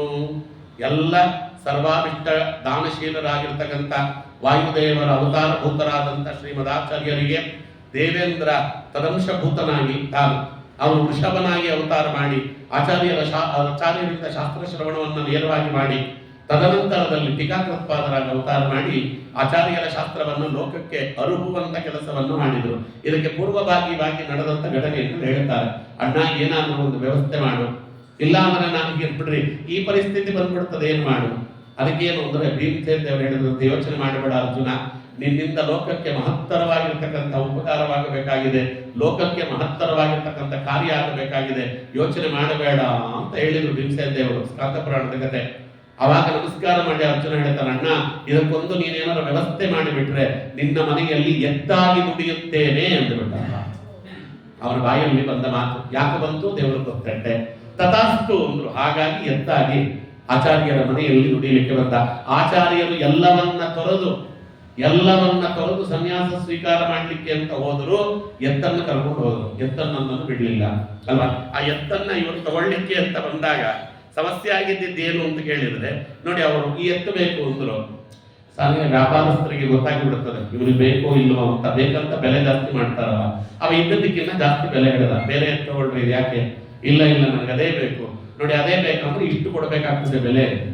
ಇಲ್ಲಿ ನಾರ್ಮಲ್ ಬೆಲೆಗಿಂತ 3 ಪಟ್ಟು ಬೆಲೆ ಜಾಸ್ತಿ. ಅದಕ್ಕೆ ಅವ್ರು ಹೇಳಿದ್ರು, ನೋಡಪ್ಪ ಎತ್ತಿಗೆ ಎಷ್ಟಾಗತ್ತೋ ಅಷ್ಟು ತಂದಿದ್ದೇನೆ ಇವತ್ತು ಅಲ್ಲ, ಇನ್ನೇನು ಜಾಸ್ತಿ ಹೇಳ್ತಿದ್ದೆ ಮುಂದೆ ಕೊಡ್ತೇನೆ, ಈಗ ನನಗಿಲ್ಲ ಮುಂದೆ ಕೊಡ್ತೇನೆ ಅಂದ್ರು. ನಿಮ್ಮೇಲೆ ನಂಬಿಕೆ ಇದೆ ಭಟ್ರೆ ಹೋಗಿ ತಗೊಂಡು ಹೋಗಿ ಅಂತ ಕೊಟ್ಟು ಬಿಟ್ಟಿದ್ದ. ಕೊಡಕ್ಕಾಗಬೇಕಲ್ಲ, ತುಂಬಾ ಬಡತನ. ಅದಕ್ಕೋಸ್ಕರವಾಗಿ ಅವನು ಆಗಲಿಲ್ಲ ಅನ್ನುವ ಕಾರಣಕ್ಕೆ ಬಂದಲ್ಲಿ ಧರಣಿ ಕೂತ್ಬಿಟ್ಟ. ನೀವು ಇವತ್ತು ನನಗೆ ದುಡ್ಡು ಕೊಡ್ಲಿಲ್ಲ, ನಾನು ಹೋಗುದಿಲ್ಲ. ಅವನು ಧರಣಿ ಕೂತ, ಇವರು ಅದಕ್ಕೆ ಉಪವಾಸ ಕೂತರು. ನನ್ನ ಮಗು ವಾಸುದೇವ ಅಮ್ಮನನ್ನು ಹೋಗಿ ಕೇಳ್ತದಮ್ಮ, ಯಾಕೆ ಯಾರು ಊಟ ಮಾಡಲು ಹಿಂಗೆ ಕೂತಿದ್ದಾರೆ? ಅಮ್ಮ ಒಂದೇ ಮಾತು ಹೇಳಿದ್ರು, ಏನಿಲ್ಲಪ್ಪ ನಾವು ಎತ್ತು ತಗೊಂಡಿದ್ದೀವಿ, ಆ ಎತ್ತನ್ನು ಹಿಂತಿರುಗಿಸಿ ಕೊಡಬೇಕು, ಅದಕ್ಕೆ ದುಡ್ಡಿಲ್ಲ. ಅವ ನೀವು ದುಡ್ಡು ಕೊಡದೆ ಹೋದ್ರೆ ಇವತ್ತು ಹೋಗುವುದಿಲ್ಲ ಅಂತ ಅವ ಧರಣಿ ಕೂತಿದ್ದಾನೆ. ಅವನು ಉಪವಾಸ ಕೂತಿದ್ದಾನಲ್ಲ, ನಾವು ಊಟ ಮಾಡೋದಿಲ್ಲ ಅಂತ ನಿಮ್ಮಪ್ಪ ಉಪವಾಸ ಕೂತಿದ್ದಾರೆ, ನಿಮ್ಮಪ್ಪ ಉಪವಾಸ ಇದ್ದಾರಲ್ಲ ಅಂತ ನಾನು ಉಪವಾಸ ಇದ್ದೇನೆ ಅಂತ ಅವರು. ಅಷ್ಟೇ ತಾನೇ ಅಂದರು. ನೋಡಿ, ಅದಕ್ಕೆ ಆಚಾರ್ಯರು ಅನ್ನೋದು ಏನು ತಲೆ ಕೆಡಿಸ್ಕೋಬೇಡ, ಅಷ್ಟೇ ತಾನೇ ಒಂದು 5 ನಿಮಿಷದಲ್ಲಿ ಎಲ್ಲವೂ ಸಾಲ್ವ್ ಮಾಡಿಬಿಡ್ತೇನೆ ಅಂತ. ನೋಡಿ, ಯಾವುದೇ ಸಮಸ್ಯೆ ಆಗಲಿ ಅದಕ್ಕೆ ಪರಿಹಾರ ಗೊತ್ತಿದ್ದವರಿಗೆ ಅದು ಸಮಸ್ಯೆಯೇ ಅಲ್ಲ, ನಮಗೆ ದೊಡ್ಡ ಸಮಸ್ಯೆ. ಅದಕ್ಕೆ ಏನ್ ಮಾಡಿದ್ರು, ನೇರವಾಗಿ ಹೋದ್ರು. ಲೀಲಾಕರೇಣ ಸಕರೇಣ ಸುಕೋಮಲೇನ ಬಿಜಾಂತರಾಣಿ ಕಿಲ ಕಾಣಿಚಿತ್ ಆಶು ತಸ್ಮೈ ಸ್ಮಿತ್ವಾರ್ಭಕೋ ಅಭಿಮತ ನಿಷ್ಕಪದೇ ಯದಾದ ಆದತ್ತತಾನಿ ಧನಿಕೋ ಬಹುಮಾನ ಪೂರ್ವಂ. ಅಪ್ಪ ಇಲ್ಲಿ 1 ನಿಮಿಷ ಇದ್ದು ಬಾರೋ, ಅಲ್ಲಿ ಯಾಕೆ ಕೂತಿದ್ರೆ ನಿಮ್ಗೆ ದುಡ್ಡು ಸಿಗ್ತದವಾ, ಇಲ್ಲಿ ಕರ್ಕೊಂಡೋಗಿ ಒಂದಷ್ಟು ಹುಣಸೆ ಬೀಜವನ್ನು ಕೈಯಲ್ಲಿ ತೆಗೆದುಕೊಂಡು ಕೈ ಹಿಡಿ ಎಂದ್ರು. ಕೈ ಹಿಡಿದು ಅದಕ್ಕೆ ಹಾಕಿದ್ರಂತೆ. ಅದು ಚಿನ್ನದ ಬೀಜಗಳಾಗಿ ಬಿಡ್ತು ಅಂತ ಒಂದು ಕತೆ ಹೇಳ್ತಾರೆ. ಆಚಾರ್ಯರು ಮುಟ್ಟಿದ್ದೆಲ್ಲವೂ ಚಿನ್ನ, ಅದರಲ್ಲಿ ಎರಡನೇ ಮಾತಿಲ್ಲ. ಅವರು ಸುವರ್ಣವನ್ನು ಕೊಡ್ಲಿಕ್ಕೆ ಜಗತ್ತಿಗೆ ಬಂದವರು, ಆದ್ರಿಂದ ಅವ್ರು ಏನ್ ಮುಟ್ಟಿದ್ರು ಚಿನ್ನ ಆಗುತ್ತೆ. ಅದರ ಜೊತೆಗೆ ಅವರೊಂದು ಉಪದೇಶ ಮಾಡಿದ್ರು ಅಂತ ವೇದಾಂಗತೆ ಹೇಳ್ತಾರೆ. ಲಬ್ಧಂ ಸುತಾನಿಧಿ ವದನ್ ದ್ವಿಜ ಪುಂಗವೇನ ಕಾಲಾಂತರೇ ನಿಜದನೆ ಪ್ರತಿದಿನೆ ಪ್ರತಿದಿತ್ಸಿತೇಪಿ ಸಾಕ್ಷಾತ್ ಅಮಾನವವ ನ ವಾಕೃತಿ ತಸ್ಸಲೇಬೆ ಬೀಜೇಚ್ಛಲೇನ ತನಗೆ ಪುರುಷಾರ್ಥ ಮಹೋ ವಿಶಿಷ್ಟಂ. ಅವ್ರು ಮುಂದೆ ಹೋದಾಗ ಅದಕ್ಕೆ ಬೀಜಚ್ಛಲೇನ ಪುರುಷಾರ್ಥ ಮಹೋ ವಿಶಿಷ್ಟಂ. ಅವ್ರು ಮುಂದೆ ಹೋಗ್ತಾರಲ್ಲ, ಇವತ್ತು ಅವನು ಬಂದು ಕೂತಿದ್ದ, ಮುಂದೆ ಅವನು ಬಂದು ನಮ್ಮ ಮನೆ ಮುಂದೆ ತಿರ್ಗಾ ಧರಣಿ ಕೊಡಬಾರದು ಅಂತ ಬಹಳ ಕಷ್ಟಪಟ್ಟು ಅದಕ್ಕೆ ಹಣ ಬೇಕು ವ್ಯವಸ್ಥೆ ಮಾಡಿಕೊಂಡು ಹೋಗವನು ಕೊಡಕ್ಕೆ ಹೋದ್ರೆ ನಿಮ್ಮ ಮಗ ಅವತ್ತೇ ತೀರಿಸಿಬಿಟ್ಟ ಭಟ್ರೆ, ನಾ ಬಾಕಿ ಏನಿಲ್ಲ ನೀವು ತಗೊಂಡೋಗಿ ಅಂತ ಕಳಿಸಿಬಿಟ್ರು. ಏನ್ ಹೇಳಿದ್ರು ಆಚಾರ್ಯರು ಅನ್ನೋದನ್ನು ಇಲ್ಲಿ ಹೇಳ್ತಾರೆ. ಅದಕ್ಕೆ ನಾನು ಹೋದ ಬಾರಿ ಹೇಳಿದೆ, ಹುಣಸೆ ಬೀಜಕ್ಕೆ ಭಗವಂತ ಯಾವ ಬೀಜಕ್ಕೂ ಕೊಡದೇ ಇರುವಂತ ಒಂದು ಗುಣವನ್ನ ಕೊಟ್ಟಿದ್ದಾನೆ. ಏನು ಅಂತ ಕೇಳಿದ್ರೆ, ನೀರಿನಲ್ಲಿ ಹುಣಸೆ ಬೀಜವನ್ನು ಹಾಕಿದ್ರೆ ಹುಳ ಹಿಡಿಯುತ್ತದೆ. ನೀರಿನಲ್ಲಿ ಹುಣಸೆ ಬೀಜವನ್ನು ಹಾಕಿದ್ರೆ ಹುಳ ಹಿಡಿಯುತ್ತದೆ. ಪರೀಕ್ಷೆ ಮಾಡಬೇಕಾದ್ರೆ ಒಂದು ಲೋಟದ ನೀರಿನಲ್ಲಿ 2 ಹುಣಸೆ ಬೀಜ ಹಾಕಿ ನೋಡ್ರಿ, ಒಂದು ದಿನದಲ್ಲೂ ಹುಳ ಬೀಳುತ್ತದೆ. ನೀವೊಂದು 5-6 ಹುಣಸೆ ಬೀಜ ತಗೊಂಡೋಗಿ ಕೆರೆಯಲ್ಲೋ ಬಾವಿಯಲ್ಲೋ ಹಾಕಿಬಿಟ್ರೆ ಆ ನೀರು ಮತ್ತೆ ಉಪಯೋಗಕ್ಕೆ ಬರದೇ ಇರುವಷ್ಟು ಹುಳ ಹಿಡಿದು ಹೋಗ್ತದೆ. ಅದು ಮತ್ತದು ಉಪಯೋಗ ಬರುವುದಿಲ್ಲ. ನೀವು ಪೂರ್ತಿ ಕ್ಲೀನ್ ಮಾಡಬೇಕು, ಪೂರ್ತಿ ಕ್ಲೀನ್ ಮಾಡಿ ಮತ್ತೆ ಹೊಸ ನೀರು ಬರಬೇಕು. ಅದಕ್ಕೆ ಹುಣಸೆ ಬೀಜ ಇರುವ ಪ್ರದೇಶವನ್ನ ಹುಳ ಹಿಡಿಸಿ ಹಾಳು ಮಾಡುವಂತ ಬೀಜ. ಆಚಾರ್ಯರು ಹೇಳಿದ್ರಂತೆ, ಯಾವ ಹಣ ಸತ್ಪಾತ್ರರಲ್ಲಿ ದಾನ ಆಗುವುದಿಲ್ಲ ಅದು ಹುಣಸೆ ಬೀಜದಂತೆ ಹುಳ ಹಿಡಿಯುವಂತ ಪದಾರ್ಥ ಅಂತ ಹೇಳಿ. ನೀವು ಮಧ್ವಗೇಹ ಭಟ್ಟರಂತಹ ಅಪೂರ್ವವಾಗಿರ್ತಕ್ಕಂಥ ದಾನಿಗಳು ಸಿಕ್ಕಾಗ ಪೂರ್ವಾಲಯ ಬ್ರಾಹ್ಮಣ ಮಾಡಿದಂಗೆ ನೀವು ದಾನ ಕೊಟ್ಬಿಡ್ಬೇಕಾಗಿತ್ತು. ಆ ಗೋದಾನ ಮಾಡಿದ, ವೃಷಭ ದಾನ ಮಾಡಿದ್ರೆ ವೈಕುಂಠ ಸಿಕ್ಕಿರೋದಲ್ಲೋ, ಹೋಗಲಿ ದಾನ ಮಾಡಲಿಲ್ಲ, ಅದಕ್ಕೆ ಸರಿಯಾದ ಬೆಲೆ ತೆಗೆದುಕೊಂಡಿದ್ದೆ. ಅತಿ ಆಸೆ ಯಾಕೆ ನಿನಗೆ? ಅತಿ ಆಸೆ ಪಡ್ತಿದ್ದಿ, ಏನಾಗ್ತದೆ ಗೊತ್ತಾ? ಅತಿ ಆಸೆ ಪಡುವುದರಿಂದ ನೀ ಹಾಳಾಗುವುದಲ್ಲ, ನೀ ಕೂಡಿಟ್ಟ ಹಣವೆಲ್ಲ ಹುಳ ಹಿಡಿದು ನಿಮ್ಮ ವಂಶದಲ್ಲಿ ಇರುವವರೆಲ್ಲರೂ ಕೂಡ ನರಕ ಭಾಜನರಾಗಬೇಕಾಗ್ತದೆ. ಜಾಗ್ರತೆ ಅಂತ ಹೇಳಿರುವಂತೆ. ಅದಕ್ಕೆ ಹುಣಸೆ ಬೀಜ ಇದೆಯಲ್ಲ, ಹುಣಸೆ ಮರ, ಅದರಲ್ಲಿ ವಾಯುದೇವರ ನಿತ್ಯ ಸನ್ನಿಧಾನ ಇರ್ತದೆ ಅಂತ ನೀವೆಲ್ಲೇ ನೋಡಿಕೊಂಡು ಬಂದ್ರಿ. ಎಲ್ಲಿ ಹುಣಸೆ ಮರ ಜಾಸ್ತಿ ಇರ್ತದೆ ಅದು ವೈಷ್ಣವ ಕ್ಷೇತ್ರ. ಅದು ತಿರುಪತಿ ಆಗಿರಲಿ, ನಮ್ಮ ದೇವರಾಯ ದುರ್ಗ ಆಗಿರಲಿ, ಬದರಿ ಕ್ಷೇತ್ರ ಆಗಿರಲಿ, ಎಲ್ಲೆಲ್ಲಿ ಹುಣಸೆ ಬೀಜ ಹುಣಸೆ ಮರ ಜಾಸ್ತಿ ಇರ್ತದೆ ಅದು ವೈಷ್ಣವ ಕ್ಷೇತ್ರ. ನಮ್ಮ ಆಚಾರ್ಯರು ಅವತಾರ ಮಾಡಿದ್ದೆ ಹುಣಸೆ ಮರದ ಕೆಳಗಡೆ ಅಲ್ವಾ? ಕೈಯಲ್ಲಿ ಹುಣಸೆ ಮರದ ಕಟ್ಟಿ ಹಿಡ್ಕೊಂಡು ಓಡಾಡ್ತಿದ್ದರಂತೆ ಆಚಾರ್ಯರು. ಅವ್ರು 2 ಬಾರಿ ನೋಡಿ, ಹುಣಸೆ ಮರದ ಕಟ್ಟಿಯಿಂದ 2 ತೋರಿಸ್ತಾರೆ. ಇದೊಂದು ಗುಣ, ಆ ಬೀಜ ಹುಳ ಹಿಡಿದು ಹೋಗುತ್ತೆ ಅನ್ನೋದು ಗುಣ. 2 ಅವರು ಅದರಿಂದ ಉಪಕಾರವನ್ನು ಮಾಡಿ ತೋರಿಸ್ತಾರೆ. ಭಗವಂತನ ಸನ್ನಿಧಾನ ಇದ್ರೆ, ವಾಯುದೇವರ ಸನ್ನಿಧಾನ ಇದ್ರೆ ಹುಣಸೆ ಬೀಜ ಅನ್ನುವುದು ಒಬ್ಬ ಮನುಷ್ಯನಿಗೆ ಹೇಗೆ ಉದ್ಧಾರಕ್ಕೆ ಹಾದಿಯಾಗ್ತದೆ ಅಂತ. ಮೊದಲನೇದು ಅವರು ಹಿಂಗಿಡ್ಕೊಂಡು ಉಪನಯನ ಆಗಿತ್ತು, ಆ ಕಟ್ಟಿ ಇಟ್ಕೊಂಡು ಹಿಂಗಂತ ಇದ್ರಂತೆ. ಮಧ್ಯಕ್ಕೆ ಭಟ್ರು ಕೇಳಿದ್ರು, ಏನೋ ಮಗು ಹೀಗಂತ ಇದ್ದಿ, ಕಟ್ಟಿ ಇಟ್ಕೊಂಡು ಏನು ಯೋಚನೆ ಮಾಡುತ್ತಿದ್ದಿ ಅಂತ. ಸಾಮಾನ್ಯ ಮಕ್ಕಳು ಆಟ ಆಡ್ದಂಗೆ ಆಟ ಆಡ್ತಿಲ್ಲ ನೀನು, ಕಡ್ಡಿ ಇಟ್ಕೊಂಡು ಮೇಲೆ ಕೆಳಗೆ ಮಾಡ್ತಾ ಇದ್ದಿ, ಏನು ಯೋಚನೆ ಮಾಡ್ತಿದ್ದಿ? ಆಚಾರ್ಯರಂದರಂತೆ, ಏನಿಲ್ಲ, ಎಲ್ಲವೂ ಮಾಯಾವಾದದಿಂದ ಕಲುಷಿತವಾಗಿ ಬಿಟ್ಟಿದೆ ಇಡೀ ಜಗತ್ತು. ಸರ್ವೋತ್ತಮತ್ವದ ಪ್ರತಿಪಾದನೆ ಮಾಡಲಿಕ್ಕೆ ಯಾವ್ಯಾವ ತತ್ವಗಳನ್ನ ಸರಿಯಾಗಿ ಹೇಳಿದ್ರೆ ಜನಕ್ಕೆ ಅದು ಹಿಡಿಯುತ್ತದೆ, ಅದರ ಪ್ರಮೇಯಗಳ ಬಗ್ಗೆ ಯೋಚನೆ ಮಾಡ್ತಿದ್ದೇನೆ ಎಂದು ಅಂತವರು. ಅದಕ್ಕೆ ನಕ್ಕು ಬಿಟ್ರು, ಮದಿಗೆ ಬಿಟ್ರು. ಮಗು, ನನ್ನ ಮಾತು ನಿನ್ನ ಮಾತು ಯಾರು ಕೇಳ್ತಾರೆ? ದೊಡ್ಡ ಸನ್ಯಾಸಿಗಳಾಗಿರಬೇಕು, ಇಲ್ಲ ದೊಡ್ಡ ಪಂಡಿತರಾಗಿರ್ಬೇಕು, ತ್ರಿವಿಕ್ರಮ ಪಂಡಿತಾಚಾರ್ಯರಂತ ಪಂಡಿತರಾಗಿರಬೇಕು, ಅಚ್ಯುತ ಪರೀಕ್ಷಾಚಾರ್ಯರಂತ ಸನ್ಯಾಸಿಗಳಾಗಿರ್ಬೇಕು. ಇವತ್ತು ಮಾಯಾವಾದದ ಪರಾಕಾಷ್ಠತೆಯ ಕಾಲ. ಯಾರು ಎದುರುಗಡೆ ಹರಿಸರ್ವೋತ್ತಮತ್ವವನ್ನಲ್ಲ ವೈಷ್ಣವ ಮತವನ್ನು ಹೇಳುವವರೇ ಇಲ್ಲ ಲೋಕದಲ್ಲಿ. ಅಂಥದ್ರಲ್ಲಿ ನೀನು ವೈಷ್ಣವ ಮತ ಸ್ಥಾಪನೆ ಮಾಡುತ್ತೇನೆ, ಅದಕ್ಕೆ ಬೇಕಾಗಿರುವ ಪ್ರಮೇಯಗಳನ್ನು ಚಿಂತನೆ ಮಾಡುತ್ತೇನೆ ಅಂತ ಕೈಯಲ್ಲಿ ಕಡ್ಡಿ ಇಟ್ಕೊಂಡು ಮಾಡ್ತಿದ್ಯಾ? ಒಂದು ಮಾತು ಹೇಳ, ನಿನ್ನ ಕೈಯಲ್ಲಿ ಒಳಗೆ ಹೋದ ಹುಣಸೆ ಕಡ್ಡಿ ಇದೆಯಲ್ಲ, ಅದು ಚಿಗುರುವುದು ಎಷ್ಟು ಸತ್ಯವೋ ನೀನು ಲೋಕದಲ್ಲಿ ವೈಷ್ಣವ ಮಾರ್ಗವನ್ನು ಸ್ಥಾಪನೆ ಮಾಡುವುದು ಅಷ್ಟೇ ಸತ್ಯ ಅಂದರು. ಮಾತಾಡ್ಲಿಲ್ಲ ಆಚಾರ್ಯರು, ನೇರವಾಗಿ ಹಿತ್ತಲಿಗೆ ಹೋದ್ರು. ಅದನ್ನು ತಲೆ ಕೆಳಗಾಗಿ ನೆಟ್ಟರು. ವಾಸುದೇವ ತೀರ್ಥದಿಂದ 2 ಬೊಗಸೆ ನೀರು ತಂದು ಹಾಕಿದ್ರು. ಏನೋ ಮಗು ಆಟ ಆಡ್ತಾ ಇದೆ ಅಂತ 2 ದಿನ ಆಯ್ತು. ಅಪ್ಪನ ಕೈ ಹಿಡ್ಕೊಂಡು ಕರ್ಕೊಂಡು ಹೋದ್ರು. ಅಪ್ಪ ಚಿಗುರಿದೆ ನೋಡು. ನೀನೇನು ಹೇಳಿದೆ? ಇದು ಚಿಗುರಿದರೆ ವೈಷ್ಣವ ಮತ ಅನ್ನೋದು ಲೋಕದಲ್ಲಿ ಪ್ರತಿಷ್ಠಾಪಿತವಾಗ್ತದೆ ಅಂತ ಹೇಳಿದೆಯಲ್ಲ, ನೀ ಹೇಳಿದ ಪ್ರಕಾರವೇ ಮಾಡಿದ್ದೇನೆ ನೋಡು. ಒಣಗಿದ್ದಂತ ಹುಣಸೆ ಕಟ್ಟಿ ಚಿಗುರಿದೆ.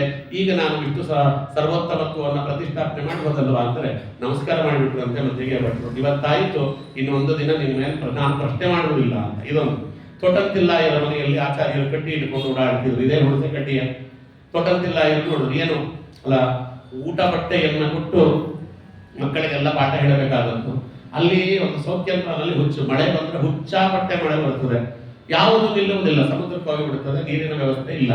ಅಲ್ಲಿ ಏನಾದ್ರೂ ಬಾವಿ ಮಾಡಿಕೊಂಡಿದ್ರೆ, ಅಲ್ಲೇನೋ ಕೆರೆ ಕುಂಟೆಗಳಿದ್ರೆ ನೀರಿನ ವ್ಯವಸ್ಥೆ ಇಲ್ಲ ಅಂದ್ರೆ ಇಲ್ಲವೇ ಇಲ್ಲ ವ್ಯವಸ್ಥೆ ಅಂತ.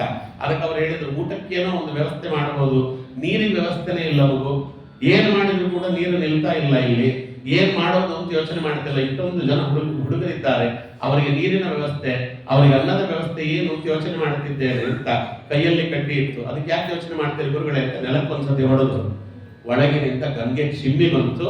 ಅದು ದಂಡತೀರ್ಥವಾಯಿತು. ಇವತ್ತಿಗೂ ದಂಡತೀರ್ಥ ಇದೆ. ಆಚಾರ್ಯರು 2 ಕಡೆ ದಂಡತೀರ್ಥ ಮಾಡಿದ್ದಾರೆ. ಇಲ್ಲೊಂದು ಕಡೆ ಹೊಡೆದ್ರು, ದಂಡತೀರ್ಥ ಬಂತು. ಇವತ್ತಿಗೂ ದಂಡತೀರ್ಥ ಬತ್ತುವುದಿಲ್ಲ. ಯಾರು ಸ್ವಾಮಿಗಳು ಪರ್ಯಟನೆಗೆ ಅಂತ ಹೋಗ್ತಾರೆ, ಪರ್ಯಾಯಕ್ಕೆ ಕೊಡುವುದು ಅಂತ ಅವ್ರು ಮೊದಲು ದಂಡತೀರ್ಥದಲ್ಲಿ ಸ್ನಾನ ಮಾಡಿ ಪರ್ಯಟನೆಗೆ ಹೋಗ್ತಾರೆ. ಇವತ್ತು ಆ ಮಟ್ಟದಲ್ಲಿ ಒಬ್ಬರಿಗೆ ಜೀವನವನ್ನ ಕೊಟ್ಟದ್ದು, ಒಬ್ಬರಿಗೆ ಜ್ಞಾನ ಕೊಟ್ಟದ್ದು ಹುಣಸೆಕಟ್ಟೆ. ಅದರಲ್ಲಿ ನಮ್ಮ ವಾಯುದೇವರ ನಿತ್ಯ ಸನ್ನಿಧಾನ ಇದೆ. ಅದಕ್ಕೋಸ್ಕರವಾಗಿಯೇ ನಮ್ಮ ವಾದಿರಾಜರು ಯುಕ್ತಿ ಮಲ್ಲಿಕೆಯಲ್ಲಿ ಹೇಳ್ತಾರೆ, ಗೃಹ್ಣಿಯಾ ತಿಂತ್ರಿಣಿ ಶಾಖ ಶಿಗ್ರು ಶಾಖ ಗ್ರಹೇಣ ಕಿಂ ಜಗೃಹೂ ತದ್ವಿದೋ ವೇದಂ ವಾದಿ ವಾಕ್ಯಾನ್ನ ಕೋವಿದ. ನೀವು ಪ್ರವಾಹದಲ್ಲಿ ಮುಳುಗ್ತಾ ಇದ್ರೆ ಹಿಡಿಯುವುದಿದ್ರೆ ಹುಣಸೆ ಕಟ್ಟಿಯನ್ನು ಹಿಡಿಯಿರಿ, ನಿಮ್ಮನ್ನ ಅದು ಕಾಪಾಡುತ್ತದೆ. ಗಟ್ಟಿ ಮುಟ್ಟಿಯಾಗಿದೆ ಅಂತ ನೀವು ನುಗ್ಗೆಕಾಯಿ ಮರವನ್ನು ಹಿಡಿದ್ರೆ ಅದು ಬುಡ ಸಮೇತ ಕಿತ್ಕೊಂಡು ಹೋಗಿ ಬಿಡುತ್ತದೆ. ಎಲ್ಲ ಮತಗಳು ನುಗ್ಗೆಕಾಯಿ ಮರ ಇದ್ದ ಹಾಗೆ, ನಮ್ಮ ಆಚಾರ್ಯರ ಮತ ಹುಣಸೆ ಮರ ಇದ್ದ ಹಾಗೆ ಅಂತ ಆಚಾರ್ಯಲ್ಲಿ ಹೇಳಿದರು. ಇದು 2 ಆಯ್ತು. ಇದಾದ ಮೇಲೆ ನೋಡ್ರಿ, ಶ್ರೀಕೃಷ್ಣಂ ಬರ್ತಾರೆ ಆಚಾರ್ಯರು. ಒಂದು ಚಾತುರ್ಮಾಸ ಶ್ರೀಕೃಷ್ಣಂ ಅಲ್ಲಿ ಕೂತದ್ದು, ಅದು ಮಧ್ವ ವಿಜಯದಲ್ಲಿಲ್ಲ. ಶ್ರೀಕೃಷ್ಣಂ ಅಲ್ಲಿ ಶಂಕ ಲಿಖಿತ ಸಂವಾದ ಬರ್ತದೆ ಬ್ರಹ್ಮಾಂಡ ಪುರಾಣದಲ್ಲಿ. ಅದರಲ್ಲಿ ಲಿಖಿತವಾಗಿರ್ತಕ್ಕಂತಹ ಆಚಾರ್ಯರ ಒಂದು ಅಪೂರ್ವವಾದ ಮತ. ಅಲ್ಲಿ ಒಂದು ಕಥೆ ಇದೆ. ಅಲ್ಲಿ ತಾವು ಬಂದ್ರು, ಅವ್ರು ಭಿಕ್ಷೆಗೆ ಹೋಗಬೇಕಾಗಿತ್ತಲ್ಲ, ಅದೇನು ಆಚಾರ್ಯ ಹೊರಟ್ರಂತೆ ಅವತ್ತು ಭಿಕ್ಷೆಗೆ. ನಾನೇ ಹೋಗಿ ಬರ್ತೇನೆ ಅಂತ ಭಿಕ್ಷೆಗೆ ಹೋದ್ರು. ಒಂದು ಮನೆ ಹತ್ರ ಬರ್ತಾರೆ. ಒಂದು ಮನೆ ಹತ್ರ ಬಂದು ಗರ್ಭಿಣಿ ಸ್ತ್ರೀ, ಸುಮಾರು 11:30 12 ಗಂಟೆ ಆಗಿದೆ. ಅವಳು ಅಲ್ಲಿಂದ ತಲೆ ಮೇಲೊಂದು ಕೊಡ, ಸೊಂಟದ ಮೇಲೊಂದು ಕೊಡ ಇಟ್ಟುಕೊಂಡು ಬಹಳ ಬಳಲಿ ಬಸವಳಲ್ಲಿ ಬರ್ತಾ ಇದ್ದಾಳೆ. ಅವಳು ಬಂದರು. ಅಯ್ಯೋ ಅನಿಸ್ತು ಆಚಾರ್ಯ, ಯಾಕಮ್ಮ ಇಲ್ಲಿ ನೀರಿನ ವ್ಯವಸ್ಥೆ ಇಲ್ವಾ ಅಂತ ಹೇಳ್ತಾರೆ ಆಚಾರ್ಯ. ಇಲ್ಲಿ ಯಾರು ನೀರಿನ ವ್ಯವಸ್ಥೆ ಇಲ್ವಾ? ಅವಳು ಹೇಳಿದ್ರು, ಸುತ್ತಮುತ್ತ ಎಲ್ಲೂ ನೀರಿನ ವ್ಯವಸ್ಥೆ ಇಲ್ಲ. ನಮ್ಮ ಯಜಮಾನರು ಬೆಳಗ್ಗೆ ಅಲ್ಲಿಂದ 2 ಮೈಲಿ 3 ಮೈಲಿ ದೂರ ಹೋಗ್ಬೇಕು. ಏನು ಕೆಲಸಕ್ಕೆ ಹೋಗ್ತಿದ್ರು ಲೌಕಿಕಕ್ಕೋಸ್ಕರವಾಗಿ. ಅದಕ್ಕೇನು ಅಂತ ಕೇಳಿದ್ರೆ ಅವ್ರಿಗೆ ಎಷ್ಟು ಬೇಕೋ ಅಷ್ಟು ನೀರನ್ನು ಸಾಯಂಕಾಲ ತರ್ತಾರೆ ಬರುವಾಗ. ಬೆಳಗ್ಗೆ ಅವ್ರದ್ದು ಆತ್ಮಿಕಾದಿಗಳನ್ನು ಮುಗಿಸ್ಕೊಂಡು ಹೋಗಿಬಿಡ್ತಾರೆ. ನೋಡಿ, ನಾನು ಇಷ್ಟೊಳಗೆ ಹೋಗಿ 2 ಕೂಡ ನೀರು ತಂದ್ರೆ ಊಟಕ್ಕಾಗ್ತದೆ, ಇಲ್ಲ ಅಂದ್ರೆ ಊಟಕ್ಕೂ ಇಲ್ಲ. ಅದಕ್ಕೆ ಏನು ಮಾಡ್ಲಿಕ್ಕಾಗಲ್ಲ, ತುಂಬು ಗರ್ಭಿಣಿ, ತರಲೇಬೇಕು. ತರದೇ ಇದ್ರೆ ಊಟಕ್ಕೇನಿಲ್ಲ. ಒಂದು ಅರ್ಧ ಗಂಟೆ ಇರಿ ಗುರುಗಳೇ, ಒಂದಷ್ಟು ಅಡಿಗೆ ಮಾಡಿ ನಿಮ್ಗೆ ಅದನ್ನ ಹಾಕ್ತೇನೆ ಭಿಕ್ಷತ್ವೇನ ಅಂದ್ರು. ಆಚಾರ್ಯನಿಲ್ಲ, ಕೈಯಲ್ಲಿ ದಂಡ ಇತ್ತು, ನೆಲಕ್ಕೊಂದ್ಸುತ್ತೆ, ದಂಡದಲ್ಲಿ ಹುಟ್ಟಿದ್ರಂತೆ. ಒಳಗಿನಿಂದ ನೀರು ಚಿಮ್ಮಿ ಬಂತು. ಅದೊಂದು ದಂಡ ತೀರ್ಥ. ಇವತ್ತಿಗೂ ಶ್ರೀಮುಷ್ಟದಲ್ಲಿ ದಂಡ ತೀರ್ಥ ಇದೆ, ನೋಡ್ಬೋದು. ಅದು ತೀರ್ಥ ಬತ್ತಲಿಲ್ಲ. ಆಚಾರ್ಯ ಹೇಳಿದ್ರು, ಇನ್ಮೇಲೆ ನೀನೆಲ್ಲೂ ಹೋಗಬೇಕಾದ ಅವಶ್ಯಕತೆ ಇಲ್ಲಮ್ಮ, ಈ ತೀರ್ಥ ಕಲ್ಲು ಸಕ್ಕರೆ ತೀರ್ಥ, ಕಲ್ಲು ಸಕ್ಕರೆ ತೀರ್ಥ, ಅಷ್ಟು ರುಚಿಯಾಗಿದೆ. ರುಚಿ ನೋಡಿದ್ದೇನೆ ಆಚಾರ್ಯ, ನೋಡಿದ್ದೇನೆ ಅಂತ ಕೇಳ್ತಾ ಇದ್ದೇನೆ. ಅಂತ ಅಪೂರ್ವವಾಗಿರ್ತಕ್ಕಂಥ ತೀರ್ಥ. ಇವತ್ತಿನಿಂದ ಇದರಲ್ಲಿ ಕಮಲಗಳು ಬೆಳೆಯುತ್ತವೆ. ಏನು ಅದ್ಭುತ ಕಮಲಗಳು ಬೆಳೆಯುತ್ತವೆ ಅದರಲ್ಲಿ, ಅಪೂರ್ವವಾಗಿರ್ತಕ್ಕಂಥ ಕಮಲಗಳು ಬೆಳೆಯುವಂತ ತೀರ್ಥ. ನೀನೇನು ತಲೆಗೆಡಿಸ್ಕೊಳ್ಬೇಡಮ್ಮ. ಇವತ್ತು ನಿನ್ನ ದೆಸೆಯಿಂದ ಸುತ್ತಮುತ್ತ ಇರುವವರಿಗೆಲ್ಲರಿಗೂ ಕೂಡ ಇದು ಭತ್ತದ ತೀರ್ಥವಾಗಲಿ ಅಂತ ಇವತ್ತು ಬತ್ತುವುದಿಲ್ಲ ತೀರ್ಥ, ಅಂಥ ತೀರ್ಥ. ಅದಕ್ಕೆ ನಮ್ಮ ಹುಡುಗರಿಗೆ ಏನ್ ಹೇಳಬೇಕು ಗೊತ್ತಾ, ಆಚಾರ್ಯರ ಮತ ನಂಬಿದವರಿಗೆ ಹೊಟ್ಟೆಗೆ ಬಟ್ಟೆಗೆ ಯಾವತ್ತೂ ತೊಂದರೆಯಾಗುವುದಿಲ್ಲ. ಆಚಾರ್ಯರು ಎಂದೂ ಕೂಡ ನಮ್ಮ ಹೊಟ್ಟೆ ಬಟ್ಟೆಗೆ ತೊಂದರೆ ಮಾಡುವುದಿಲ್ಲ. ಎಲ್ಲೆಲ್ಲಿದ್ದವರಿಗೂ ಹಾಗಾಗಿದ್ದವರಿಗೂ ಹೋಗಿ ಅವರಿಗೆ ನೀರಿನ ಮಾರ್ಗ, ಅನ್ನದ ಮಾರ್ಗ ಕೊಟ್ಟವರಿಗೆ, ಅವರ ಮತದಲ್ಲಿರುವವರಿಗೆ ಅನ್ನದ ಮಾರ್ಗ ಕೊಡುವುದಿಲ್ವಾ? ಇದು ನಾನು ಹೇಳಿದ್ದೆ. ಇಲ್ಲಿಗೆ ಅದಕ್ಕೋಸ್ಕರವಾಗಿ ಹೇಳಿದ, ಅಂಥವ್ರು ಸಿಕ್ಕಾಗ ನೀನು ಉಪಯೋಗಿಸಿಕೊಂಡು ಅವರಿಗೆ ದಾನ ಮಾಡೋದು ಬಿಟ್ಟು ಅವ್ರಿಗೆ ಹಿಂಸೆ ಕೊಡ್ತೀಯಲ್ಲಯ್ಯ, ಹುಣಸೆ ಬೀಜದಂತೆ ನಿನ್ನ ವಂಶ ಹಾಳಾಗಿ ಬಿಡ್ತದೆ, ಹುಡಬಿದ್ದು ಹುಷಾರು ಅಂತ ಆಚಾರ್ಯರು ಹೇಳಿದ್ರು ಏನೋ. ಅದಕ್ಕೆ ಸಾಕ್ಷಾತ್ ಅಮಾನವ, ಅಗತಿಗೆ ಸಾಕ್ಷಾತ್ ಅಮಾನವ ನವಾಕೃತಿ ತಹ ಸಲೇಧೆ ಬೀಜಚ್ಛಲೇನ ಪುರುಷಾರ್ಥಮಹೋ ವಿಶಿಷ್ಯಂ. ಅದಕ್ಕೋಸ್ಕರವಾಗಿ ಅವರು ಅಲ್ಲಿ ಅವತ್ತಿನಿಂದ ನಿಮ್ಮ ಮಗ ತೀರಿಸಿಬಿಟ್ಟ ಅಂತ ಹೇಳಿದ್ರು ಅಂತ. ಇದು ದಾನಂ ಧ್ರುವಂ ಫಲತಿ ಪಾತ್ರ ಗುಣಾನುಕೂಲ್ಯ. ದಾನದಲ್ಲಿ 3 ವಿಧವಾಗಿರ್ತಕ್ಕಂಥ ದಾನ ಇದೆ ಅಂತ ಅಲ್ಲಿ ಹೇಳ್ತಾರೆ. ಯಾವುದು 3 ವಿಧ ದಾನ? ಆಚಾರ್ಯರು ಹೇಳಿದರು, ದಾನಕ್ಕೆ ಬಹಳ ವಿಶಿಷ್ಟವಾಗಿರ್ತಕ್ಕಂಥ ಮಹತ್ವ ಇದೆ ನಮ್ಮಲ್ಲಿ. ಸಾತ್ವಿಕವಾದ ದಾನ, ರಾಜಸವಾದ ದಾನ, ತಾಮಸವಾದ ದಾನ ಅಂತ 3 ದಾನ. ಮೊದಲನೇದು ದಾತವ್ಯಂ ಇತಿ ಯದ್ದಾನಂ ದೀಯತೆ ಅನುಪಕಾರಿಣೆ ದೇಶೇ ಕಾಲೇ ಚ ಪಾತ್ರೇ ಚ ತದ್ದಾನಂ ಸಾತ್ವಿಕಂ ಸ್ಮೃತಂ. ರಾಘವೇಂದ್ರ ಸ್ವಾಮಿಗಳು ಅಪೂರ್ವವಾಗಿ ವಿವೃತ್ತಿಯಲ್ಲಿ ಇದಕ್ಕೆ ಅರ್ಥ ಬರೆದಿದ್ದಾರೆ. ತುಂಬಾ ಅದ್ಭುತವಾದ ಅರ್ಥ. ದಾತವ್ಯಮಿತಿ ಯದ್ದಾನಂ, ಯಾವುದನ್ನ ಕೈ ಎತ್ತಿ ಕೊಡುತ್ತೇವೋ ಅದು ದಾನ.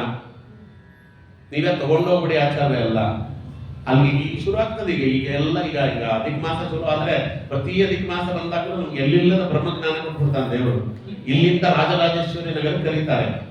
ನಮ್ಮ ಮನೆಯಿಂದ ರಾಜರಾಜೇಶ್ವರಿ ನಗರಕ್ಕೆ ಹೋಗ್ಬೇಕಾದ್ರೆ ನಾನು ಗಾಡಿ ಹೋಗ್ಲಿಕ್ಕೆ ಆಗಲ್ಲ, ಯಾವ್ದು ಕಾರು ಆಟೋನ ಏನೋ ಮಾಡ್ಕೊಂಡು ಹೋದ್ರೆ 350-400 ರೂಪಾಯಿ ಆಗ್ತದೆ ಹೋಗ್ಲಿಕ್ಕೆ, ಬರಕ್ಕೊಂದು 450 ರೂಪಾಯಿ ಆಗ್ತದೆ.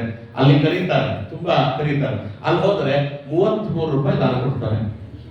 ಅದನ್ನೇ ಕೊಡಬಾರ್ದಂತೆ ಆಚಾರ್ಯ, ಯಾಕಂದ್ರೆ ನೀವೇ ಹೇಳಿದ್ರಲ್ಲ 33 ಅಂತೆ ಅಂತ. 33 ರೂಪಾಯಿ ದಾನ ಕೊಟ್ರೆ ನಮ್ದು ಬಿಡ್ರಿ, ನಮ್ದು ಹಿಂಗೋ ನಡೀತದೆ. ಪಾಪ ತುಂಬಾ ದೊಡ್ಡ ದೊಡ್ಡ ಆಚಾರ್ಯನ ಕರೀತಾರೆ, 33 ರೂಪಾಯಿ ಕೊಟ್ಟು ಕಳಿಸ್ತಾರೆ. ಆ ರೀತಿ ಮಾಡಬಾರ್ದು. ದಾತವ್ಯ ಮಿತಿ ಅಂತ ಮೊದಲನೇದು. ಅದಕ್ಕೆ ಏನು ಕೊಡಬೇಕು? ವಿಷ್ಣು ರಹಸ್ಯದಲ್ಲಿ, ಗರುಡ ಪುರಾಣದ ಪ್ರೇತಕಾಂಡದಲ್ಲಿ, ಮಹಾಭಾರತದ ಅನುಶಾಸನಿಕ ಪರ್ವದಲ್ಲಿ ಏನೇನು ಹೇಳಿದ್ದಾರೆ ಆಚಾರ್ಯರು ಎಲ್ಲವನ್ನ ತೆಗೆದುಕೊಟ್ಟಿದ್ದಾರೆ. ಅದನ್ನು ನೋಡೋಣ. ನೋಡಬೇಕಾಗಿರ್ತಕ್ಕಂಥ ದೊಡ್ಡ ಪ್ರಮೇಯ ಅದು. ಅದಕ್ಕೋಸ್ಕರ ಮೊದಲು ನಾವು ಕೈ ಎತ್ತಿಕೊಂಡು ಅದಕ್ಕೆ 3 ನಾವೇ ಮಾಡಬೇಕು ಅಂತ. ಅದಕ್ಕೋಸ್ಕರ ಒಂದು ಹೇಳಿದ್ರು. ಮೊದಲನೇದು ನೋಡಿ, ಅಕ್ಷತಾಂ ವಿಪ್ರಹಸ್ತೇನ, ಮಂತ್ರಾಕ್ಷತೆ ಇರ್ತದೆ, ನಾವೇ ಹೋಗಿ ತಗೋಬಾರ್ದಂತೆ.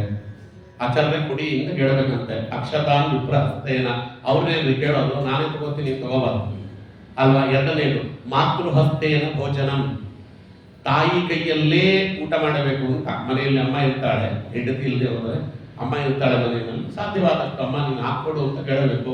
ನಾವೇ ಹಾಕೊಂಡು ಊಟ ಮಾಡಬಾರದು ಅಂತ. ತಾಯಿ ಕೈಯಿನ ಊಟ ಅಮೃತಕ್ಕೆ ಸಮಾನ ಅಂತ. ಮೂರನೇದು ದಾನಂ ದದ್ಯಾ ಸ್ವಹಸ್ತೇನ, ದಾನವನ್ನ ನಮ್ಮ ಕೈಯಲ್ಲೇ ಕೊಡಬೇಕು, ಇನ್ನೊಬ್ಬರಿಗೆ ಹೇಳ್ಕೊಡ್ಸೋದಲ್ಲ. ನೀವು ಹೆಂಗೂ ಹೋಗ್ತಿರಲ್ಲ ಆಚಾರ್ಯ ಕೊಟ್ಟು ಬಂದ್ಬಿಡಿ, ಅದಲ್ಲ. ನೀವು ಹೆಂಗೋ ಹೋಗ್ತಿರಲ್ಲ ಕೊಟ್ಟು ಬಂದ್ಬಿಡಿ, ಆಚಾರ್ಯ ಅಲ್ಲಿ ಇಟ್ಟಿದ್ದು ತಗೊಂಡೋಗ್ಬಿಡಿ. ಇವೆಲ್ಲ ಕಥೆಗಳು ನಡೀತವೆ. 33 ಜೋಡಿಸಿದ ಆಚಾರ್ಯ ಪ್ರತಿಯೊಬ್ಬರಿಗೂ ಬಂದು ಕೊಡಕ್ಕಾಗಲ್ಲ. ನೀವು ಕರೀತಿದ್ದು ಯಾರು ಹೇಳಿದ್ರು ನಿಮಗೆ? ಅವೆಲ್ಲ ಆಗಲ್ಲ ಆಚಾರ್ಯ, ಅಲ್ಲಿ ಇಟ್ಟಿರ್ತೇವೆ, ಬನ್ನಿ ಎತ್ಕೊಂಡು ಹೋಗ್ತಾ ಇರಿ ಅಷ್ಟೇ. ಹೋಗ್ತಾ ಇರಿ ಅನ್ನೋದು ಕರೆಯೋದೇ. ಅದಕ್ಕೋಸ್ಕರ ಇವೆಲ್ಲ ಈ ತರ ಅಲ್ಲ. ದಾನಂ ದದ್ಯಾ ಸ್ವಹಸ್ತೇನ, ಅದಕ್ಕೆ ಪತ್ನಿ ಹಸ್ತೇನ ಮರ್ದನಂ ಅಂತ. ಎಣ್ಣೆ ಹಚ್ಚಿಸ್ಕೋಬೇಕಾದ್ರೆ ತಲೆಗೆ ಹೆಂಡತಿ ಕೈಲಿ ಹಚ್ಚಿಸ್ಕೋಬೇಕಂತೆ. ಯಾಕೆಂದ್ರೆ ತಲೆ ಮಟ್ಲಿಕ್ಕೆ ಅವಳಿಗೆ ಇರೋದು ಅದೊಂದು ಕೋಪ ಎಲ್ಲ ಹೋಗಿರ್ತದೆ. ಸರಿಯಾಗಿ ಮಟ್ಟಿ ಅಲ್ಲಿಗೆ ಸಂಸಾರ ಚೆನ್ನಾಗಿರ್ತದೆ ಅಂತ.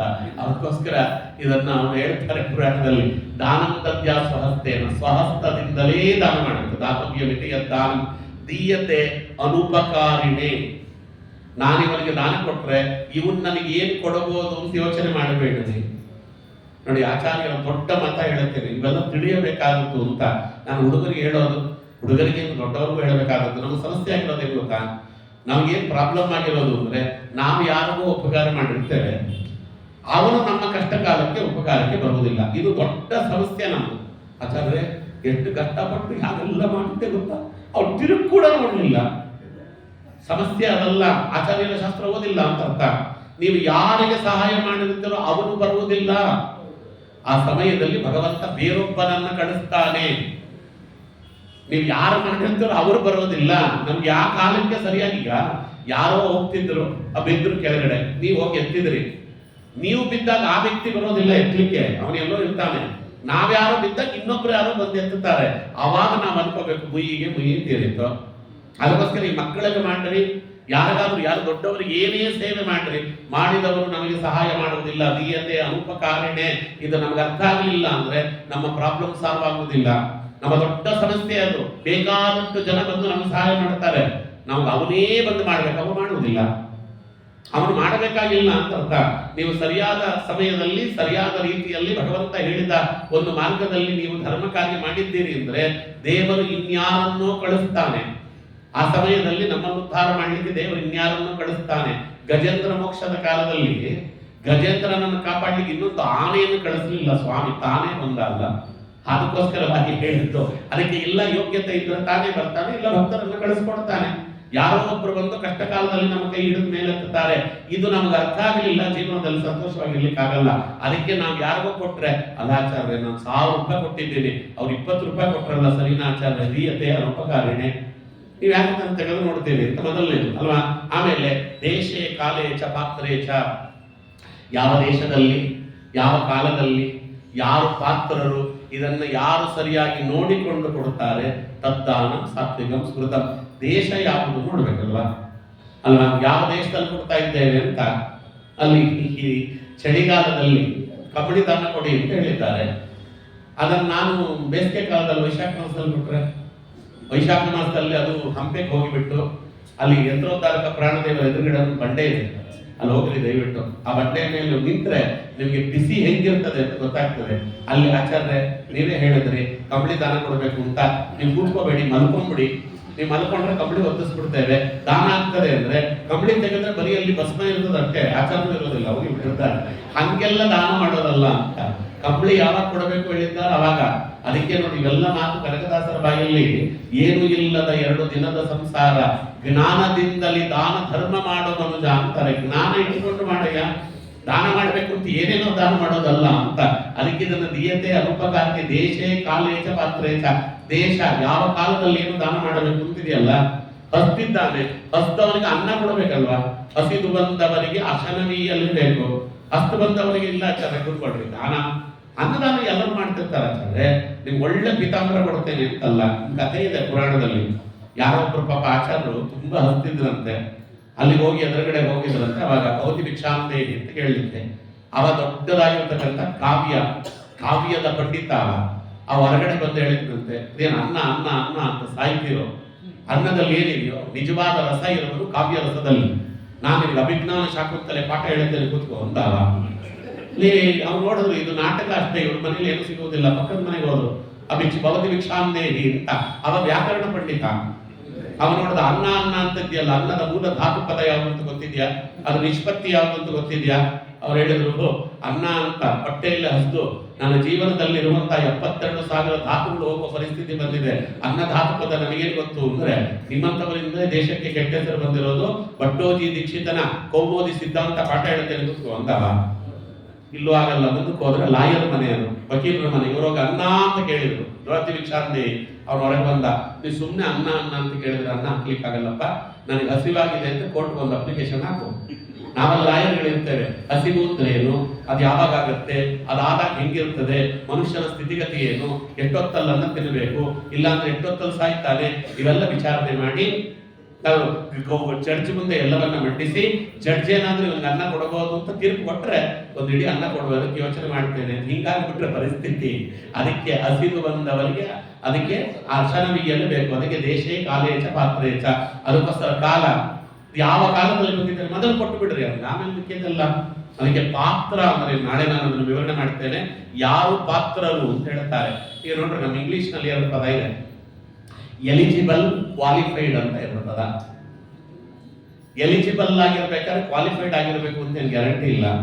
ಕ್ವಾಲಿಫೈಡ್ ಆಗಿರೋರು ಎಲಿಜಿಬಲ್ ಆಗಿರ್ಬೇಕು ಅಂತ ಏನಿಲ್ಲ. ಅವ ಚೆನ್ನಾಗಿ ಓದಿದ್ದಾನೆ, ಆದ್ರೆ ಅವನು ಅರ್ಹನಲ್ಲ ಆ ಕೆಲಸಕ್ಕೆ. ಯಾಕಂದ್ರೆ ಅದಕ್ಕೆ ಬೇಕಾದ ಅರ್ಹತೆ ಇಲ್ಲ. ತುಂಬಾ ಒಳ್ಳೆ ಡಾಕ್ಟ್ರು, ಅವನಿಗೆ ಪೇಷನ್ಸೇ ಇಲ್ಲ. ಅವನ ತಾಳ್ಮೆನೇ ಇಲ್ಲ ಅಂದ್ರೆ ಡಾಕ್ಟರ್ ಆಗ್ಲಿಕ್ಕೆ ಆಗುದಿಲ್ಲ. ಅವ್ನ ತಾಳ್ಮೆ ಇಲ್ಲ ಅಂದ್ರೆ ಅವ್ನು ಟೀಚರ್ ಆಗ್ಲಿಕ್ಕೆ ಆಗಲ್ಲ. ತುಂಬಾ ಚೆನ್ನಾಗಿ ಓದಿದ್ದಾನೆ ಅಂತಾರೆ, ಯಾವಾಗ ನೋಡ್ರು ಸಿಡಿತಾ ಇರ್ತಾನೆ, ಆಗುದಿಲ್ಲ ಅಲ್ವಾ.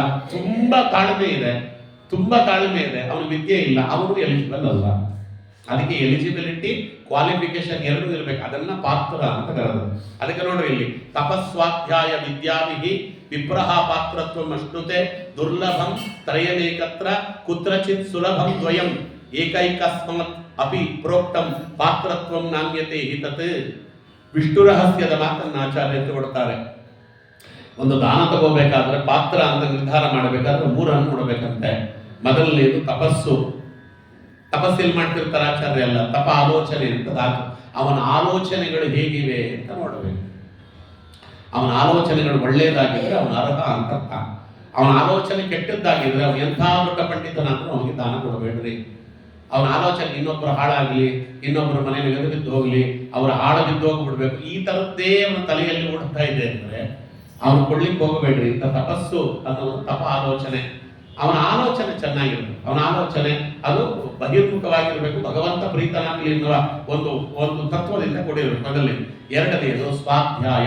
ಅವನು ಏನು ಅಧ್ಯಯನ ಮಾಡಿದ್ದಾನೆ ಅಂತ ನೋಡಬೇಕು. ವೇದಾಧ್ಯಯನ ಏನು ಮಾಡಿದ್ದಾನೆ, ಶಾಸ್ತ್ರಾಧ್ಯಯನ ಏನು ಮಾಡಿದ್ದಾರೆ ಗೊತ್ತಾಗ್ತದೆ.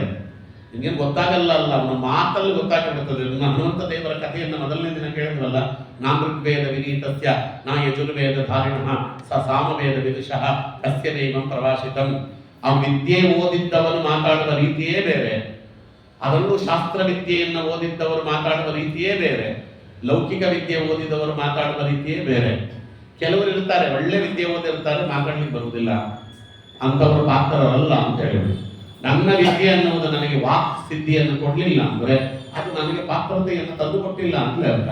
ಅವ್ರು ಓದಿರೋದು ಒಳ್ಳೆ ವಿದ್ಯೆ ಓದಿದ್ದಾನೆ, ಯಾರೋ ಒಬ್ಬ ಪಾಪಿ ಮಾತಾಡ್ದಂಗೆ ಹುಚ್ಚ ಮಾತಾಡ್ತಾನೆ ಅಂದ್ರೆ ಅವನಿಗೆ ದಾನ ಕೊಡಬೇಡ್ರಿ. ಅದಕ್ಕೆ ಮೊದಲು ತಪಸ್ಸು, ಎರಡನೆಯದು ವೇದಾಧ್ಯಯನ, ಆಮೇಲೆ ಮೂರನೆಯದು ವಿದ್ಯಾಭಿಹಿ. ಅವರು ಎಷ್ಟು ಅನುಷ್ಠಾನದಲ್ಲಿ ಇಟ್ಟುಕೊಂಡಿದ್ದಾನೆ ಅಂತ ನೋಡಬೇಕಲ್ವಾ.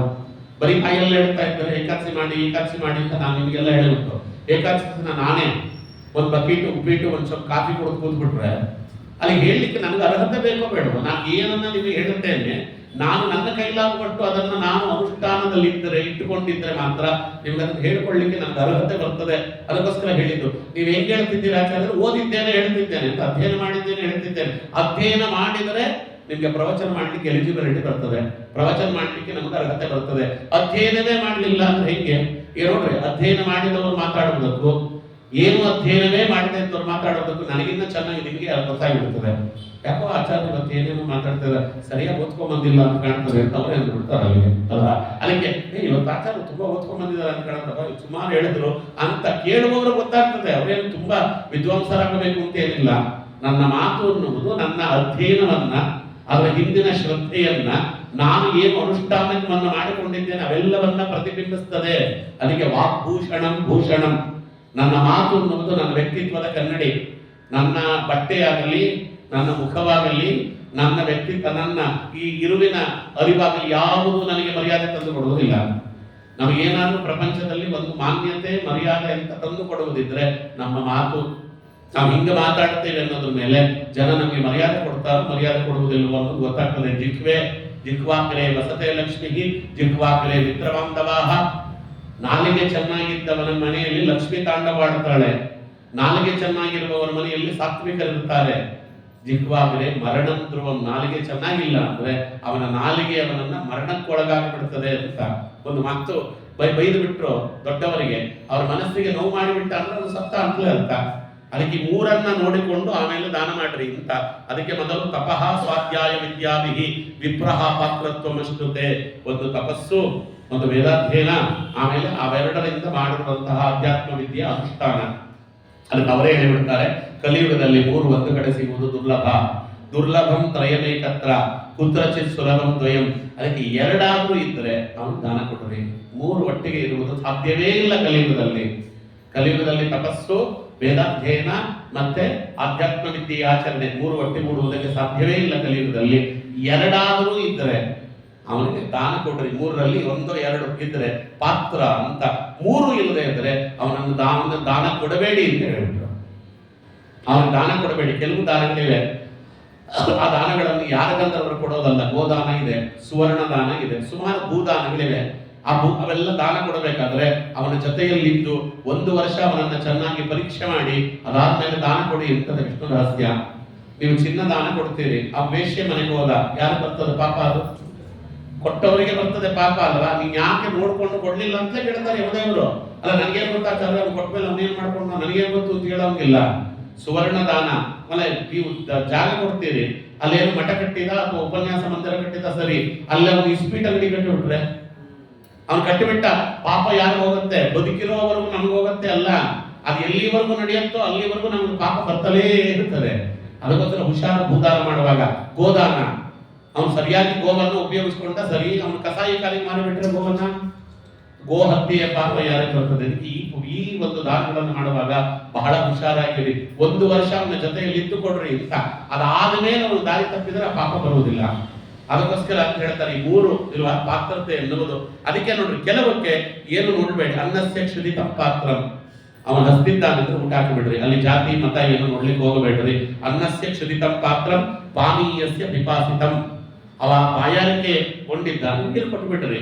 ಅವನು ಹಸ್ತಿದ್ದಾನೆ, ಅವನಿಗೆ ಅನ್ನ ಹಾಕಿಬಿಡ್ರಿ. ನಹಿ ಜಾತಿ ವಿವೇಕೋ ಹತ್ರ, ಅಲ್ಲಿ ಜಾತಿ ಧರ್ಮ ಗೋತ್ರ ಅವೆಲ್ಲ ನೋಡ್ಲಿಕ್ಕೆ ಹೋಗಬೇಡ್ರಿ, ಹೊಟ್ಟೆ ತುಂಬಿದ್ರೆ ಸರಿ.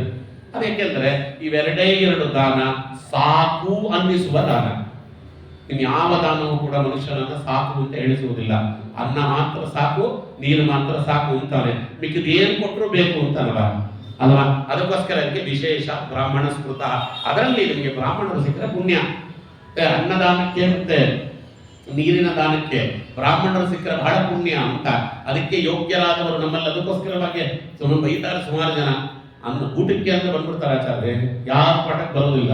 ಅವ್ರು ಹೇಳುವಾಗ ನಮ್ಮಲ್ಲಿ ಪಾಠಕ್ಕೆ ನಿಲ್ಲು, ಊಟಕ್ಕೆ ಫುಲ್ಲು ಅಂತ ನಮ್ಮಲ್ಲಿ ಅದೊಂದು ಪ್ರಾಬ್ಲಮ್ ಇದೆ. ಬೇಜಾರು ಮಾಡಿಕೊಳ್ಳುವಂಥದ್ದು ಏನಿಲ್ಲ, ಬರಬೇಕು, ಪಾಠಕ್ಕೆ ಬರಬೇಕಿಲ್ಲ ಅಂತಲ್ಲ. ನಿನ್ನ ಮನೆಯೊಳಗೆ ನಿನ್ನ ಅಂಗಳದೊಳಗೆ ಹಿಡಿಯನ್ನ ಹಾಕುವ. ರಾಯರ ಮಠದಲ್ಲಿ ವೈಷ್ಣವರ ಸಂಸ್ಥೆಯಲ್ಲಿ ಊಟ ಮಾಡುವುದು ಕರ್ತವ್ಯ. ಯಾಕೆ ಕರ್ತವ್ಯ ಅಂತ ಕೇಳಿದ್ರೆ ನೋಡಿ, ಅದೇ ಮಾತು ಆಚಾರ್ಯರ ಮಾತಿದೆ. ಏನು ಅಂತ ಕೇಳಿದ್ರೆ ಅದಕ್ಕೆ ಯಾಚೆಯೇ ಕ್ಷೇತ್ರಿ, ಅದಕ್ಕೆ ಶ್ರೋತ್ರಿಯಸ್ಯ ಅನ್ನಂ, ಯಾಚೆಯೇ ಶ್ರೋತ್ರಿಯಸ್ಯ ಅನ್ನಂ ತದಭಾವಂ ಜಲಂ ಪಿಬೇತ್ ಅಂತಾರೆ. ಯಾರ ಶ್ರೋತ್ರಿಯರಿದ್ರೆ ಅವ್ರ ಮನೆಗೆ ಹೋಗಿ ಭಿಕ್ಷೆ ಬೇಡಿ ಅನ್ನ ತಿನ್ನಬೇಕಂತೆ. ಯಾಕೆಂದ್ರೆ ಅವರು ಭಗವಂತನಿಗೆ ಅರ್ಪಣೆ ಮಾಡಿರ್ತಾರೆ, ಅವರು ದೇವತೆಗಳಿಗೆಲ್ಲ ಅದನ್ನು ಅರ್ಪಿಸಿರ್ತಾರೆ. ಅದು ನಮ್ಮ ಒಳಗೆ ಹೋದರೆ ನಮ್ಮೊಳಗಿರುವ ತತ್ವಾಭಿಮಾನಿ ದೇವತೆಗಳು ಜಾಗೃತರಾಗ್ತಾರೆ, ಧರ್ಮ ಮಾಡುವಂತಹ ಮನಸ್ಸು ಬರ್ತದೆ. ತದಭಾವೇ ಜಲಪಿಬೆ. ಇಲ್ಲಯ್ಯ ನಿನಗೆ ಅನ್ನ ಕೊಡಲ್ಲ ಅಂತ ಅವ್ರು ಬೈದ್ರೆ ಒಂದು ಲೋಟ ನೀರಾರು ಕೊಡಿ ಅಂತ ಕೇಳಿಸ್ಕೊಂಡು ಕುಡಿ. ಯೋಗ್ಯರಾದವರ ಮನೆಯಲ್ಲಿ ಅನ್ನ ಸಿಕ್ಕಾಗ ನೀರು ಸಿಕ್ಕಾಗ ಬಿಡಬೇಡ. ಅದಕ್ಕೆ ಯೋಗ್ಯರಾಗಿರ್ತಕ್ಕಂಥವ್ರು ಯೋಗ್ಯವಾದ ಪರಿಸ್ಥಿತಿ ಎಲ್ಲಿರ್ತದೆ ಅಲ್ಲಿ ಊಟ ಮಾಡುತ್ತಾರೆ. ಊಟ ಮಾಡುವುದು ತಪ್ಪಲ್ಲ, ಜ್ಞಾನ ಕಾರ್ಯವನ್ನ ಮಾಡಿಕೊಂಡು ಊಟ ಮಾಡಿದ್ರೆ ಬಹಳ ಸಂತೋಷ. ಅದು 2 ಪುಣ್ಯವನ್ನು ತಂದು ಕೊಡುತ್ತದೆ ಅಂತ ಇಲ್ಲಿ ಹೇಳ್ತಾರೆ. ಅದಕ್ಕೆ ಮೋಕ್ಷೋಪಯೋಗಿ ಯಜ್ಞಾನಂ ಸಾಹಿ ವಿದ್ಯೇತ ಬಣ್ಯತೆ ವಿದ್ಯಾವಾನ್ ಅಧಿಕ ತಸ್ಮಾತ್ ಶ್ರೌತಃ ಪಾತ್ರಂ ತಥೋ ಹಿ ಸಹ ವಿಪ್ರಾಣಾಮಪಿ ಪಾತ್ರಾಣಿ ವಿಪ್ರಾಯೇವ ಮಿತಸ್ಮೃತಃ ತಾರತಮ್ಯಂತು ತತ್ರಾಪಿ ತಪ ಆದೇಹೇ ವಿಶೇಷತಃ. ಮೋಕ್ಷೋಪಿಯಾಗಿರುವಂತ ಜ್ಞಾನವನ್ನು ವಿದ್ಯೆ ಅಂತ ಕರೀತದೆ. ಮೋಕ್ಷಕ್ಕೆ ಉಪಯೋಗವಾದಂತ ಜ್ಞಾನ ಅವನನ್ನ ವಿದ್ಯಾವಂತ ಅಂತ ಕರೀತಾರೆ. ಅವ ಅಧಿಕವಾಗಿರ್ತಕ್ಕಂಥ ಪಾತ್ರ. ನಾನು ಹೇಳ್ತೇನೆ, ಮಿಕ್ಕಿದ್ ನಾಳೆ ನೋಡೋಣ. ಅಲ್ಲಿ ಹೆಂಗ್ ಕೊಡಬೇಕು ದಾನ ಅನ್ನೋದನ್ನು ಹೇಳ್ತಾರೆ. ನಮ್ಗೆ ಹೆಂಗ್ ಕೊಡಬೇಕು ದಾನ ಅಂದ್ರೆ ಆಚಾರ್ಯ ನಾವಂಗೆಲ್ಲ ತಾರತಮ್ಯ ಮಾಡಲ್ಲ ಆಚಾರ್ಯ. ಎಲ್ರಿಗೂ 10 ರೂಪಾಯಿ ಕೊಟ್ಕೊಂಡ್ಬಂದ್ಬಿಡ್ತೇವೆ. ತಾರತಮ್ಯ ಮಾಡುವವನೇ ಹೊಲೆಯ ಅಂತ ಇವರೇ ಒಂದು ಹಾಡು ಮಾಡಿಬಿಡ್ತಾರೆ, ಪುರಂದರ ವಿಠಲ ಅಂತ ಹೇಳ್ಬೋದು ಕೊನೆಗೆ. ಹಂಗಲ್ಲ. ಅದಕ್ಕೆ ಹೇಳುತ್ತದೆ, ಯಾರು ಗೊತ್ತಾ, ಯಾರು ವೇದಾಂತವನ್ನ ಚೆನ್ನಾಗಿ ಅಧ್ಯಯನ ಮಾಡಿ ಭಗವತ್ಪರವಾಗಿರ್ತಕ್ಕಂಥ ಸಾಧನೆಯಲ್ಲಿರ್ತಾನೆ, ಅವನು 10 ರೂಪಾಯಿ ಕೊಡುವಂದ್ರು. ಅವ್ರು 10 ರೂಪಾಯಿ ಅಂದ್ರೆ 10 ರೂಪಾಯಿ ಅಂತಲ್ಲ, ಲೆಕ್ಕ ಸಿಗ್ಲಿ ಹೇಳ್ತಾ ಇದ್ದಾರೆ. ಅವನಿಗೆ 10 ರೂಪಾಯಿ. ಎರಡನೇದೇನು, ವಿದ್ಯಾವಾನ್ ಅಧಿಕಸ್ತಸ್ಮ ಶ್ರೌತಃ ಪಾತ್ರಂ ತಥೋ ಹಿ ಸಹ. ಅದಕ್ಕೆ ಅವನು ಎರಡನೇವನು ಯಾರು ಅಂತ ಕೇಳಿದ್ರೆ ಈಗ ವಿದ್ಯೆ ಕಲಿತಿದ್ದಾನೆ. ಅದಕ್ಕೆ ಶನ್ನೋ ದೇವಿ ರವಿಷ್ಟಯೇ ಆಪೋ ಭವಂತು ಬೇತಯೇ ಶಯ್ಯೋ ರವಿಸ್ರವಂತು ನಃ. ಇದೇನು ಮರ್ತೋಯ್ತೀರಿ ಆಚಾರ್ಯ, ಒಂಚೂರು ನೋಡ್ತೇನೆ ಅಂತಾನಲ್ಲ. ಅವನಿಗೆ ತದರ್ಥಂ ಅರ್ಧ ಕೊಡಬೇಕಂತೆ, ಅದು 5 ರೂಪಾಯಿ ಕೊಡಬೇಕು. ಆಮೇಲೆ ಉಪನಯನವಾಗಿದೆ, ಈಗ ತಾನೇ ಉಪನಯನವಾಗಿದೆ, ಅವನಿಗೆ ತದರ್ಥಂ 2.5 ರೂಪಾಯಿ ಕೊಡು. ಎಲ್ಲ ಮುತ್ತೈದೆಯರು ಕೂಡ ಉಪನೀತನಾಗಿರ್ತಕ್ಕಂಥ ಒಟುವಿಗೆ ಸಮಾನ ಆದ್ರಿಂದ ಮುತ್ತೈದೆಯರಿಗೆಲ್ಲ 2.5 ರೂಪಾಯಿ ಕೊಡು ಅಂತಾರೆ. ನಾವು ಮಾಡ್ತಿದ್ದೀವ? ಮಾಡ್ತಿದ್ದೀವ ಹೇಳ್ರಿ. ಇನ್ನು ದಾನ ಕೊಟ್ಟಿದ್ರಿಂದ ಪುಣ್ಯ ಭಾವನೆ ಎಲ್ಲಿಂದ ಬರ್ತದೆ? ತಾರತಮ್ಯ ಅನ್ನುವುದು ದಾನದಲ್ಲಿದೆ. ಅದಕ್ಕೆ ತಾರತಮ್ಯಂತೂ ತತ್ರಾಪಿ ತಪಾದೇಹೆ ವಿಶೇಷತಃ. ತಾರತಮ್ಯವಿಲ್ಲದೆ ಮಾಡಿದ ದಾನ ಫಲ ಕೊಡುವುದಿಲ್ಲ. ಮತ್ತೆ ಹೆಂಗಾಚಾರ್ಯ ಗೊತ್ತಾಗುತ್ತೆ ಇದು ಅಂತ ಹೇಳಿದ್ರೆ, ಅದಕ್ಕೆ ಅನ್ನದಾನ ಮಾಡಿಬಿಡು ಅಂತ ಹೇಳಿ. ನಮ್ಮಲ್ಲಿ ಅನ್ನದಾನಕ್ಕೆ ಯಾಕೆ ಪ್ರಾಧಾನ್ಯತೆ ಬಂತು ಅಂದ್ರೆ, ಅನ್ನದಾನದಲ್ಲಿ ತಾರತಮ್ಯವನ್ನೇನು ನೋಡುವುದಿಲ್ಲ. ಹಸಿದವ ಯಾರಿದ್ದಾನೆ ಅನ್ನಸ್ಯ ಕ್ಷಿತಂ ಪಾತ್ರಂ ಪಾನೀಯಸ್ಯ ಪಿಪಾಸಿತಂ. ಅದಕ್ಕೆ ಅನ್ನದಾನ ಮಾಡಿಬಿಡಿ, ಎಷ್ಟಾಗ್ತದೆ ಒಟ್ಟು ಕೊಟ್ಬಿಡ್ರಿ. ಮಿಕ್ಕ ಯಾವ ದಾನ ಮಾಡಬೇಕಾದ್ರೂ ಕೂಡ ತಾರತಮ್ಯವನ್ನ ನೋಡಿಯೇ ದಾನ ಮಾಡಬೇಕು. ನಾವು ಸಮಸ್ಯೆ ಇದೆ ಏನು ಗೊತ್ತಾ, ಯಾರೋ ಕರೀತಾರೆ, ಫೋನ್ ಮಾಡ್ತಾರೆ, ಯಾರು ಸುಮಾರು ಒಂದಲ್ಲ ಎರಡು ಫೋನ್ ಬರ್ತದೆ ದಿನಕ್ಕೆ. ಆಚಾರ್ಯ ನಮ್ಮ ತಂದೆ ಹೋದ್ರು, ತಾಯಿ ಹೋದ್ರು, ಯಾರೋ ಹೋದ್ರು, ಒಂದು ದಾನ ಇದೆ ನಿಮಗೆ ಕೊಡಬೇಕು ಅಂತ ಎತ್ತಿಟ್ಟಿದ್ದೇವೆ, ದಯವಿಟ್ಟು ಬಂದು ತಗೋಬೇಕು. ತಕ್ಷಣ ನಾನು ಕೇಳ್ತೇನೆ, ಅದಿಲ್ಲ ಉಪ್ಪಾಗಿರ್ತದೆ ಇಲ್ಲ ಎಳ್ಳಾಗಿರುತ್ತೆ. ಅದು ಬಿಟ್ಟು ಯಾರು ದಾನವನ್ನು ಕೊಡೋದಿಲ್ಲ. ಅದೇನಂತ ನಾನೇ ಅದಕ್ಕೆ ಅದು ಎರಡು ಬಿಟ್ಟರೆ ಬೇರೆ ದಾನ ಕೊಡೋದು. ಯಾಕಂದ್ರೆ ಮಿಕ್ಕಿದೆಲ್ಲ ಅವ್ರವ್ರು ತಗೊಂಡೋಗಿ ಬಿಡ್ತಾರೆ. ಎಲ್ರಿಗೂ ಬೆಳ್ಳಿ ದಾನ ಬೇಕು, ಎಲ್ರಿಗೂ ಧಾನ್ಯ ದಾನ ಬೇಕು, ಎಲ್ರಿಗೂ ಕೂಡ ವಸ್ತ್ರ ದಾನ ಬೇಕು, ಧಾವಳಿ ದಾನ ಬೇಕು, ಎಲ್ಲಕ್ಕೂ ಬೇಕು. ಅದು ಉಪ್ಪು ಯಾರು ಕೊಡುವುದಿಲ್ಲ, ಎಳ್ಳನ್ನು ಯಾರು ತೆಗೆದುಕೊಳ್ಳುವುದಿಲ್ಲ. ಅದಕ್ಕೆ ನಮಗೆ ಫೋನು, ದಯವಿಟ್ಟು ತಗೋಬೇಕಾಚಾರ್ಯ ಅಂತ. ಮೂರನೇದೇನು ಅಂದ್ರೆ ಗ್ರಂಥದಾನ, ಯಾರು ತಗೊಳ್ಳೋದು, ಯಾರಿಗೆ ಬೇಕು ಅದನ್ನ ಅಂತ ಈಗಾಗತ್ತೆ. ಹಾಗಲ್ಲ ಕೊಡೋದು. ಅದಕ್ಕೋಸ್ಕರವಾಗಿ ಅದು ತಾರತಮ್ಯ ಪ್ರಕಾರವಾಗಿ ಕೊಡಬೇಕು ಅಂತ ಹೇಳಿದ್ರು. ಒಂದನ್ನು ಹೇಳ್ತಾ ಮಿಕ್ಕಿ ದಾನದ ವಿಚಾರ ತುಂಬಾ ಇದೆ, ನಾವು ಸ್ವಲ್ಪ ನೋಡ್ಬೇಕು, ಅದನ್ನ ನೋಡ್ಬೇಕು. ಆಚಾರ್ಯರ ಒಂದು ಮತದಲ್ಲಿ ದಾನಕ್ಕೆ ಇರುವಷ್ಟು ಪ್ರಾಧಾನ್ಯತೆ ಬೇರೆ ಮತದಲ್ಲಿ ಇಲ್ಲ. ಅದಕ್ಕೆ ಒಂದು ಮಾತನ್ನ ಆಚಾರ್ಯ ಹೇಳಿದ್ರು, ಅವ ಅಯೋಗ್ಯನಾದರೆ ಅವೈಷ್ಣವಂ ನ ದಾತವ್ಯಂ ನೋದ ಬಿಂದು ನ ತಂಡುಗಂ. ಅವ ಭಯೋತ್ಪಾದಕನಾದರೆ, ಅವ ಬ್ರಹ್ಮದ್ವೇಷಿಯಾದರೆ ಒಂದಗಡ ಅನ್ನ ಹಾಕಬೇಡ, ಒಂದು ತೊಟ್ಟು ನೀರು ಕೊಡಬೇಡ ಅನ್ನುವ ಆಚಾರ್ಯರು. ಕೊಡಬೇಡ ಅವನಿಗೆ, ಯಾಕೆಂದ್ರೆ ಅವನು ಹಾಸ್ಕೊಂಡು ಸಾಯಬೇಕು. ಭಗವದ್ರೋಹಿ ಆದರೆ, ಲೋಕಕ್ಕೆ ಅವ ಭಯಂಕರವಾಗಿರ್ತಕ್ಕಂಥ ಅಪಕಾರವನ್ನು ಮಾಡ್ಲಿಕ್ಕೆ ಹೊರಟ್ರೆ ಅವನಿಗೆ ಅನ್ನ ಹಾಕಿದ್ರೆ ಪಾಪಕ್ಕೆ ಗುರಿಯಾಗ್ತೇವೆ. ಅಂಥವರಿಗೆಲ್ಲ ಪಾತ್ರರಿಗೆ ಕೊಡು ಅಂತಾರೆ. ಈ ನಾಳೆ ಸತ್ಪಾತ್ರರು ಅನ್ನೋರು ಯಾರು ಅಂತ ನೋಡಬೇಕಾಗಿದೆ. ಅನ್ನಕ್ಕೆ ಯಾರು ಪಾತ್ರರು ಅಂತ ನೋಡಿದ್ವಿ, ಸತ್ಪಾತ್ರರು ಅಂದ್ರೆ ಯಾರು ಅಲ್ವಾ. ಆಮೇಲೆ ಎಷ್ಟು ದಾನ ಮಾಡಬೇಕು, ಇರೋದನ್ನೆಲ್ಲ ದಾನ ಮಾಡೋದಲ್ಲ. ರಂತಿದೇವಾನೂ ಅಲ್ಲ, ನಾವು ಕುಚೇಲನೂ ಅಲ್ಲ ಎಲ್ಲ ದಾನ ಮಾಡ್ಲಿಕ್ಕೆ. ಕಲಿಯುಗದಲ್ಲಿ ಎಷ್ಟು ದಾನ ಮಾಡ್ಲಿಕ್ಕೆ ಹೇಳಿದ್ದಾರೆ ಅದು. ಆಮೇಲೆ ಕೆಲವೊಂದು ವಾದ, ನಾವು ದಾನ ತಗೊಳ್ಳಲ್ಲ.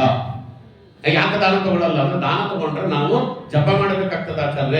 ಯಾವ ಜಪ ಮಾಡ್ತಾನೆ, ಇರೋದೇ ಸಾಕಾಗಿದೆ, ಆದ್ರಿಂದ ನಾವು ದಾನ ತಗೊಳ್ಳಲ್ಲ ಅಂತ ಕೆಲವರು ದಾನ ತಗೊಳ್ಳೋದಿಲ್ಲ. ಹಾಗೆ ಮಾಡಬಹುದಾ ಬೇಡವಾ? ದಾನ ಯಾರು ತಗೋಬೇಕು, ಯಾರು ದಾನ ತಗೋಬಾರದು? ದಾನ ಕೊಡುವವರಿಗೆ ಏನು ಪುಣ್ಯ, ದಾನ ತೆಗೆದುಕೊಳ್ಳುವವರಿಗೆ ಏನು ಪುಣ್ಯ ಬರ್ತದೆ, ಏನು ಪಾಪ ಬರ್ತದೆ? ಆಚಾರ್ಯರು ಇವೆಲ್ಲವನ್ನ ವಿಷ್ಣು ರಹಸ್ಯ, 2 ಪುರಾಣದ ಪ್ರೇತಕಾಂಡ, ಮಹಾಭಾರತದ ಉದ್ಯೋಗ ಪರ್ವ, ಮತ್ತೆ ಅನುಶಾಸನಿಕ ಪರ್ವ, ಮತ್ತೆ ಪದ್ಮಪುರಾಣ, ಇವೆಲ್ಲ ಗ್ರಂಥದಿಂದ ಏನು ತೆಗೆದುಕೊಟ್ಟಿದ್ದಾರೆ ನಾಳೆ ನೋಡೋಣ ಅಂತ ಹೇಳ್ತಾ ಇವತ್ತಿನ ಉಪನ್ಯಾಸಕ್ಕೆ ಸರ್ವೇಂದ್ರ ಪ್ರೇರಕೇನ ಶ್ರೀ ಪ್ರಾಣಪತಿ ನಿರತಃ ಯದವೋಚ ಮಹತ್ತೇನ ಪ್ರಿಯತಾಂ ಕಮಲಾಲಯ ಶ್ರೀಕೃಷ್ಣ.